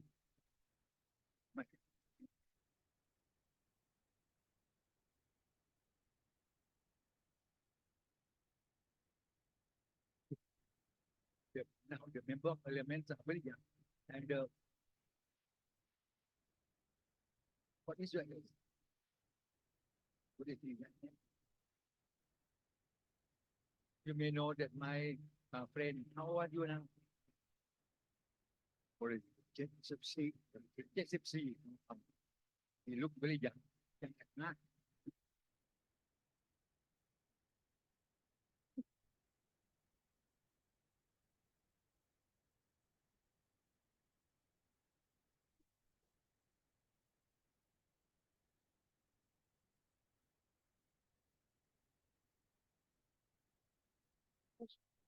They may think we are gay. So, you see, today we have Vice Minister 37, our member of parliament 42, and another lady, she's something like a member of parliament. Very young lady, that lady, author. This is very good sign. So now we have a panel discussion. Actually, we plan to have more, but not so just a wait. But for the time being, let me introduce our two speakers here. The first one beside me is Mr. Wade. Give a big hand to Mr. Wade. Mr. Wade is an American, but stay in Bangkok, Thailand for most 40 years. Over 30 years, over 40 years. He really, so he is like Thai already, also have a Thai life. Only Thai life. He beenคนไทยแล้ว he has been something like a real estate broker in the USA, also in Thailand. Help out the real estate broker association of Eastern Seaboard. And this is our member of our FIABCI. Very about the relocation. And we have also Mr. Peter, another young man. He is at the same age as my son-in-law. He is not my son-in-law. My son-in-law is very young man. So, very big, Asia Pacific. Urban Energy Association or Urban Energy APUEA. Very knowledgeable this field as well. So, you just this place at rate. What is your view about the property markets with Thailand as your EC in the East Economic Corridor in Pattaya? So you can make some comparison to USA or somewhere as well. But you are really like the national. So you have some 10 minutes discuss. So you can make some presentation, please. Couple of things we could talk about. One starting from the area where I'm from in Thailand, the Eastern Seaboard. The Eastern Seaboard has been growing a lot. We're starting to have new developments that are very much high end. We've grown a lot since the 1, 2, 3 million condos. Now we've got houses. I looked at 4 of them all together in development. They're $150 million each. Our company just sold a design and build in the 90s. So we've seen a real drive to high-end property starting to come down quite. Also, in terms of international market, something that is very interesting to a lot of you, about India. I've been saying for some time in the new markets. I've seen markets coming and going for several decades, particularly in the Eastern Seaboard, Thailand, Vietnam, back in the early 80s, 90s, way back was foreigners, the Germans, and then around the early 2000s, when the pound was really strong, it was the British, UK folks that were strong, they were buying it. Right after them, the Russian invasion around 2008, 2010 or so, and that crashed with their ruble about 2015. By that time, the Chinese had already started coming in real strong. And what I'm building up towards now is India. India is going to continue to be coming in here very strong. And I predict also not only Arab, but Muslim in general. There's going to be a huge Muslim market for Southeast Asia and Thailand. So these are some markets to look towards. It might be interesting for you to know Dr.Sopon AIDS, for instance, Japan. What did they have? Something like 8 million. They had an incredible number of houses because they have an aging population. You might be interested to know that India, 50% of their population is under 25 years old. That's 700 million people are under 25 years old. 65% are under 35. So you can just imagine, all companies are built.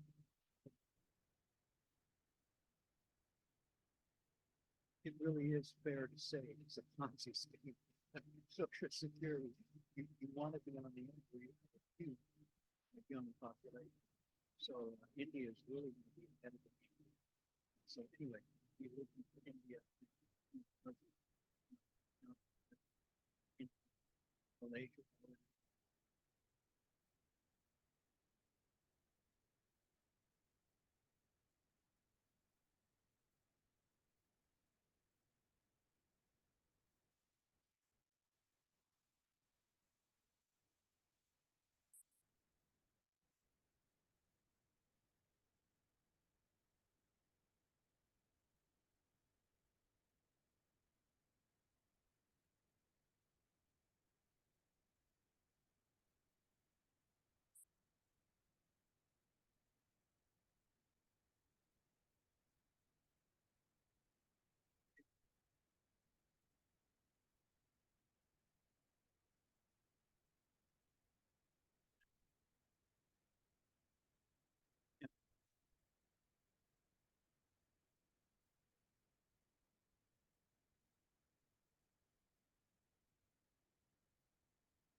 represent the property as the property agent, or you represent the buyer.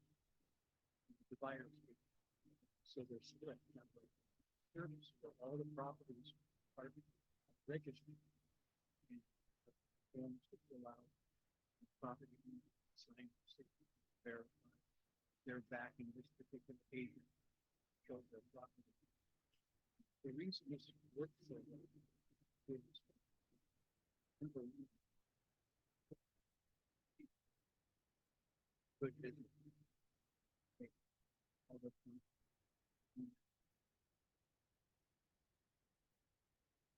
So you have that protection. Another, I'll give you an example now. We're growing. The internet is with what they do in real estate. So the multiple listing is what big game in town. Now with these portals, you can put a DD property, Thailand property, Fazilaz. There's all of these real estate portals. And that was the next stage. And anybody can pay them to put up their properties. The problem and the difference between a real estate property portal that has no limitation and a multiple listing service with only one person can represent the property. I'll give you an example. One of the top real estate portals in Thailand, I looked for a property just a couple of months ago. In that one real estate portal website, I found 11 different real estate agencies, all showing the very same property. So in the beginning, a multiple listing service, the challenge is who's going to get out there and list all the property. And somebody that runs out there and just lists tons and tons of property, they can just sit back and wait till they're sold. So there'll be a challenge to establish that in an even way. But something needs to be done because real estate agents, I think right now we're at a point where a lot of agencies feel dependent on these portals. And they have been very good and they do a very good job of the business. But when you have 11 different agencies showing the same property you have in the same portal, it gets very problematic. So anyway, I wanted to share with you a little bit about what a multiple listing service is, what it can do for the industry, and hopefully through our conversations with other professionals, we can bring in something. It may be a hybrid between real estate portal and multiple listing. I'm not sure quite what it might be, but that will be the next stage of Thai real estate. I'm looking forward to it. Thank you very much. Thank you. Thank you, Mr. Chetan. Did you say something about the relocation activity? Did you second part? Part two. Okay. That is very interesting. I think, did you say something about the 100 million? Who are the own buyers? Yes. I mentioned 450 million dollars. Yeah. When we started our business, Premier Homes, 28 years ago, in Jomtien Beach for many years, we saw the industrialization. The industrialization had started back in the 80s, and they had a run. And then in the early 2000s, right around 1999, 2000, 2001, all of a sudden, these big car companies started to come in. And my wife and I brought in General Motors 23 years ago. We had a 3-year contract with them, and we had a management contract, and we did all of their leasing. Funny story there. Out of 53 executives that we placed, the majority of them had 90,000 bottom line for their housing, which came out to be 85,500 after withholding tax. So whether a house was worth 30,000 a month or 50,000 a month or whatever it was, all of a sudden everybody had houses for 85,000 a month. Trying to jump on the bandwagon. But, there was a big surge around early 2000s. We brought in BMW, most of the executives, and we brought in a lot of Exxon, Esso, a lot of these companies. For any of you that are real estate brokerage agents or involved in building construction, we're getting ready, and we're in the midst now of another huge boom for relocation, corporate relocation, coming into the EEC, coming into Bangkok, all over the Eastern Seaboard. So you see relocation, next round, yeah, no, for sure, it's going to be really nice. So this is something that we can and after this session, you may also ask him about health, or you can be really fit. It's something we can learn. Okay, so Mr. Peter Lundberg, your view on what I meant, you have a lot of experience in this relation to the estate as well. Please. Thank you. Let's welcome Mr. Peter Lundberg from Sweden. Thank you very much. Thank you very much for having me. Yes, so I'm Peter Lundberg. I'm the Executive Director of the Asia Pacific Urban Energy Association. So we are an industry association based here in Thailand, but we are active in the Asia Pacific region. So we have about 30 members, mostly international companies that work with energy, or let's say sustainable energy solutions. One of our main goals is to basically support with the energy transition, support public-private partnership, support project development. So we are kind of a bridge, public and private sector, and one of our main activities is our conferences, seminars like this, basically try to create more awareness on energy solutions, and to support both local government, but also private companies and project development. So yeah, so why I'm here, we are also a member of FIABCI-Thai, Thailand, because of course we believe that the real estate sector and buildings are very important in terms of energy. As a matter of fact, buildings are responsible if you include building and usage, energy using buildings. Buildings are creating about 40% of the world's greenhouse gas emissions. So it's a lot. And we when we build our building, they stay for a long time. So it's important, especially in the time we are now, where most countries have set climate targets, and Thailand has set like net zero targets for 2065, but most countries have set climate targets to reduce emissions until 2050. So that's not that long. So we have to make an effort, to contribute to that, right? So buildings play a very important part of that. So that's why my angle in the real estate business and this seminars might be a bit different from you guys, but I hope it's interesting for you too. Yeah, and just to say another thing, especially here in Thailand and in Southeast Asia, and where we're sitting now, in the conference center, you feel that it's quite cold, right? It's a bit too cold in here, and that shows that it's not very efficient, the control of the AC. So it's not really needed. So if you look at commercial buildings or non-residential buildings in Southeast Asia and ASEAN, cooling actually contribute to about 60% of the electricity consumption in buildings, and that is only growing. So it's very important to, if we're going to reach the climate targets, emission targets, we really need to try to reduce that and make it as efficient as possible. And if you look out in also a city like Thailand or a city like Kuala Lumpur, Singapore, you have many cities in this region that have a very hot, warm climate, but it's also very populated, and the population density is very, so the energy density is very high. So they're you know, cooling, and most buildings have their own cooling.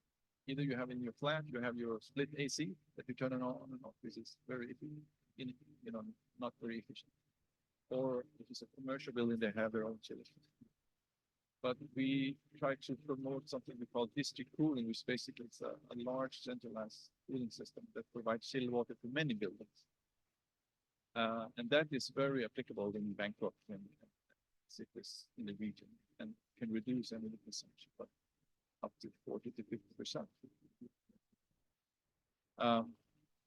So that's one thing I wanted to promote. Just want to say also on the real estate development part, I just visited a industrial estate outside of Bangkok this week actually.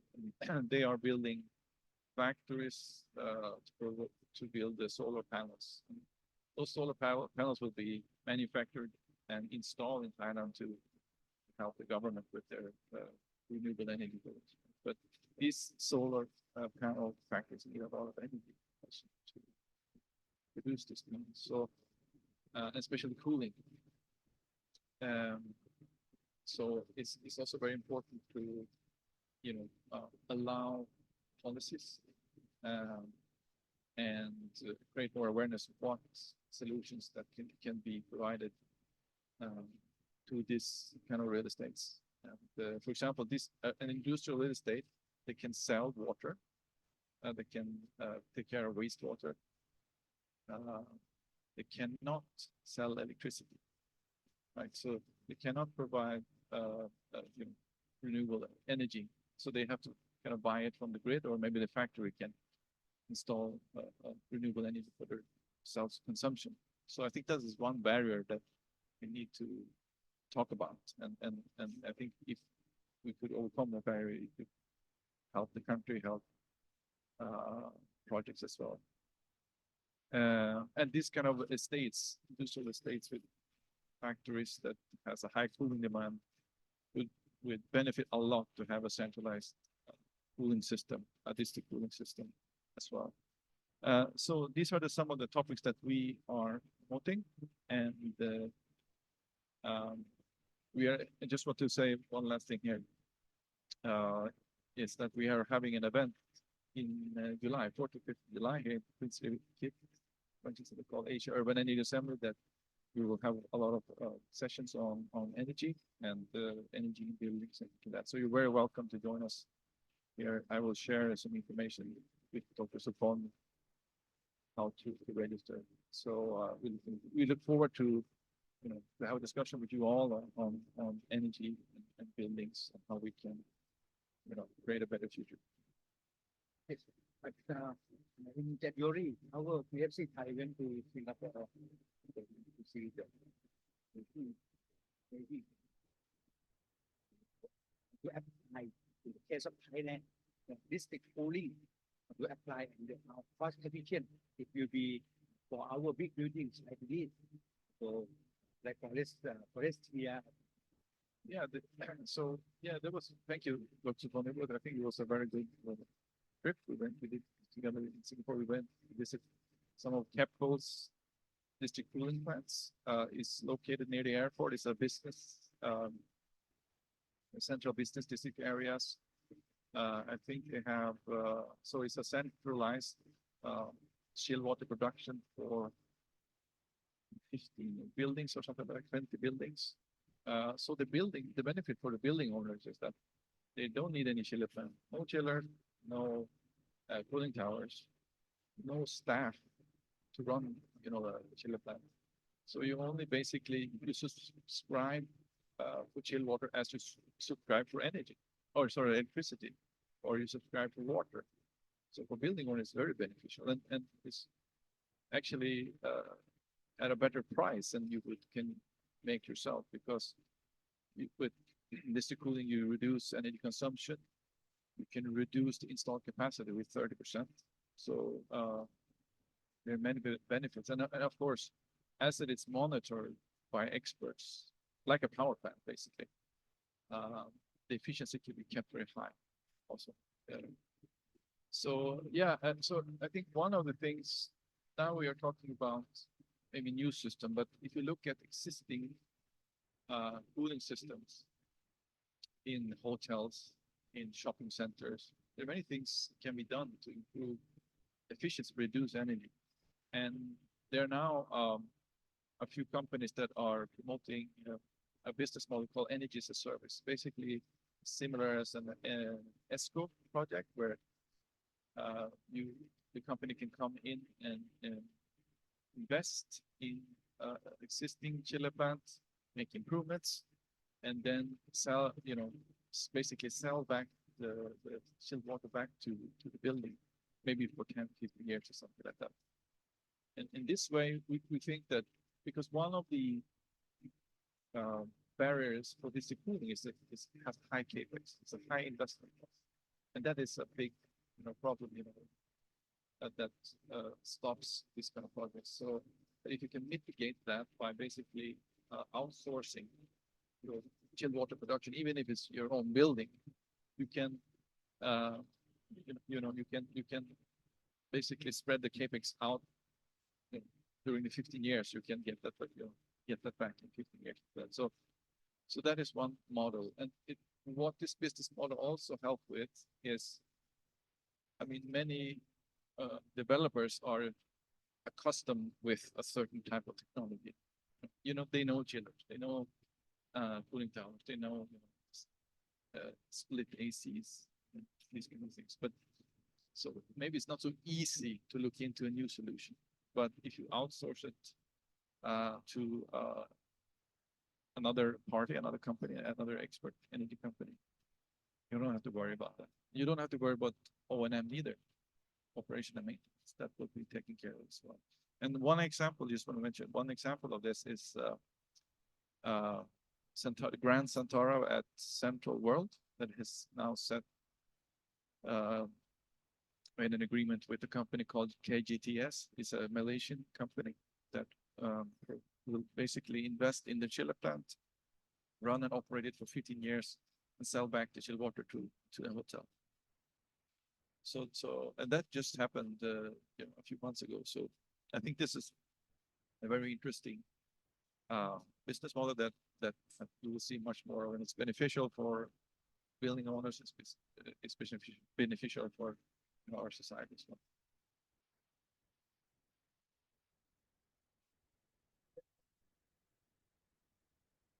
Efficiency, I mean, how much you can decrease in percentage if you use a conventional one. District cooling, it may be say 10% or 20%. Yeah, but it's from case to case.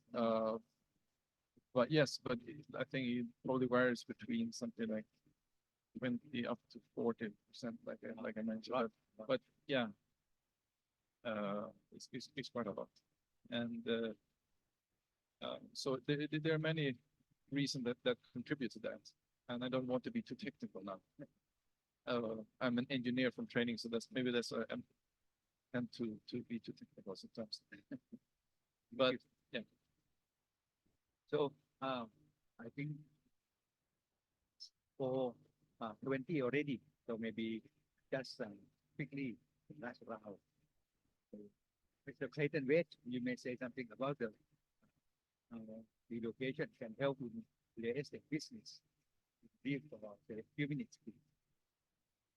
My name is on. Something that I've been working on lately is for real estate agents. having what I call a holistic approach to real estate sales and leasing. In most cases, people are working for money. They become a real estate agent. They find somebody that wants a house or a condo, and they go out and find a house and condo. It's very linear. And I'm trying to, I am creating an approach that will be a more holistic approach and be much like rather than just a real estate agent, a relocation expert. There's many, many things that a person needs, whether they're buying a property across town or across state or across the country or in another part of the world. They're still going to be faced with the same thing wherever they go. They're going to need internet. They're going to need utilities. They're going to need shopping. They're going to need insurance. There's many, many things they need to make yourself a better and more successful agent. Be there everywhere, and to instill in people that if they are forward thinking and they jump to service their clients with all of these things, they're going to do better in business. If you can profitable business, rather than counting your money, count your services. So that's a concept that I'm building towards. This is something that will be for real estate. I think in Thailand, this service still need to be explored more in the future. So we need to discuss with Mr. Kaden Wade. And any last word for you from Mr. Peter Langford? Well, I think that I mean, it's very interesting to see in terms of relocation, like you mentioned, and real estate development. I think we hear a lot when we're out. We do events and conferences in many countries in Asia, and it's interesting to hear also in Vietnam, but also Thailand, companies, factories moving maybe out from China and coming to Thailand and Vietnam and to India, of course. So it's an interesting trend, and I guess will contribute a lot to those, a lot of developments and a lot of real estate opportunities as well. So I think that's an interesting development to follow. So, any question or any contribution for the floor? Real estate, relocation, sports. Else? Any contribution from you?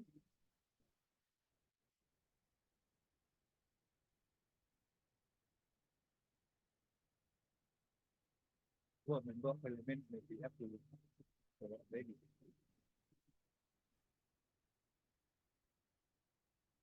Maybe you may explain what are you doing? What happened? Okay. My name is Dr. With Goldman Sachs, which is a law firm in Bangkok, and we handle real estate transactions as well. Also there, so we specialize on helping investors state investments with diligence.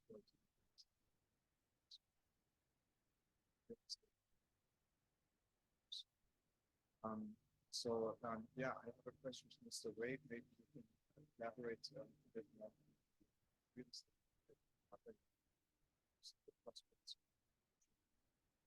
Great. And after that, I have a question to ask you. What's your question? Just generally on the real estate at the moment. There's more developments coming. There's been about 10, 15 years of growth eastward into the Mapachan area. It's not saturated, but it's still building. As I mentioned earlier, there's more and more expensive homes. there's a development developer, Mitch, and there's a Sedona 1 and Sedona 2. They were very nice, some of the best custom built homes on the Eastern Seaboard. They range, I would say, from about maybe 17 to 20, maybe up to 35, 45, something like that.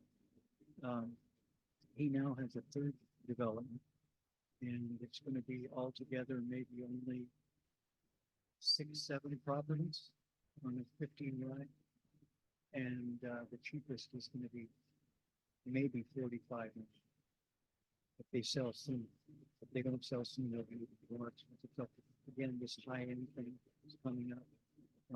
I'd like to put in a plug for Habitat Group. Puntil has done an incredible job. He and his wife. They brought in top condos. They've won 10 property awards this last year, 2023, and I think it was 2019 they won 10. It's a great development, very smart, and they're bringing in some really excellent condos and houses into the Eastern Seaboard. Yeah, any other questions about any other interest in that? That's very interesting. These land developments are in Thailand very really remarkable. Good to see. In Phoenix Golf Course, back in the country I was born in, America, if you have a nice 3-bedroom house that's worth $150,000, but it's on a golf course, well, it's $300,000. I mean, it's a premium. It's always kind of blown my mind. We have something like 20 plus golf courses within a 45-minute on the Eastern Seaboard there. But living on a golf course, we never really hit. Burapa has some great houses there. It's done pretty well. Even Phoenix, many, many years, 25, 30 years, but it's triggered me. And again, it's huge, 2 and 3 story, they're 45, 55, 60 million homes. So that's I have a question. May I ask you a question? I've been here a long time. How long have you been in Thailand? 2005. Okay, you've been around a while, so you've probably seen it once or twice. I've seen many times where it seems like every year they target something else, whether it's prostitution or drugs or this, helmets or whatever. There's some thing, and having nominees in limited company every couple of years comes up. Oh no, you can't do that. Unfortunately, it happens in different areas. Right now, I believe there's next big bet. So when they're jumping on now. Overall, in your experience, how critical of the SAP issue right now? Okay, so that's a very good question. Actually, in the firm, in the team, we discussed this a lot recently in the weeks. And we are honestly quite concerned about these developments because there are so many of these illegal and non-elite companies actually listing. I don't know the exact number, but it's thousands or tens of thousands. Most all of them. Yes. And it has always been illegal to use a nominee. It's people set up a venture company with the ability to share such a company, but to have my shareholder. It's always been the laws were not strictly enforced in the past, but as Thailand develops, they are enforced more strictly. And I think the recent arrest of a U.S. national in Pattaya a few weeks ago who really did not do anything other than buying a villa in Phuket in Botanica development. using a company for that, as he was probably advised to do. That's all that surprised us, I have to say. So this is really getting more problematic, significantly. We are clearly advising clients against this setting companies.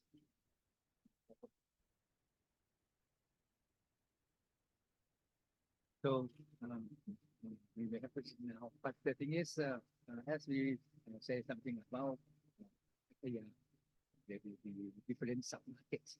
Like Mr. Hilton Wade said something about the IM1 that also happened, and also we also have the workers housing going on.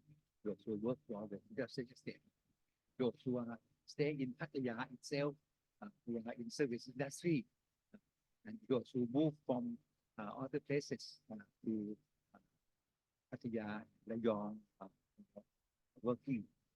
So local people there, so they are really in different sub-market. But as a whole, we can say that if we build a house for the general public there, we can sell quite quickly compared to some other places like Napapatom or some other second-tier provinces. So this market is quite active, and as a whole, the Eastern Economic Corridor is the most active stronghold for industry and other activities in Thailand. Formally, we want to discuss, we want to promote the border cities, but that also failed already. So this is what happened. However, if in the case of hotel, the hotel price here compared to the price in Phuket may be not different, because in Phuket is very much privilege, even for those in distance, also very really high compared to Pattaya. So Phuket have been privilege, but this is a rated region. The only machine that happened, only economic machine work and land as a whole. So this is the what you can see. Yeah, yeah, and see now it is 4:30. We should stop right now. I just think one other thing that I want to mention is green buildings and the development of green buildings. I think that's important, especially if you look at large developments. I mean, taking a very large one bank, even smaller developments that they really say that green building certification is really a must for them to position themselves in the market, and as it will stand for 50, 60, 70 years, it's a must, and that will come with green building certification. Will come a lot of let's say energy efficiency solutions and things like that. So I think there will be more of green. So we should end now, but before we end, maybe we just invite all of us who are the rest here to come together, to take a group photo together. Maybe you will become minister soon. I will take a photo with you, have a photo with you. Come, sir. So we come together to take a group photo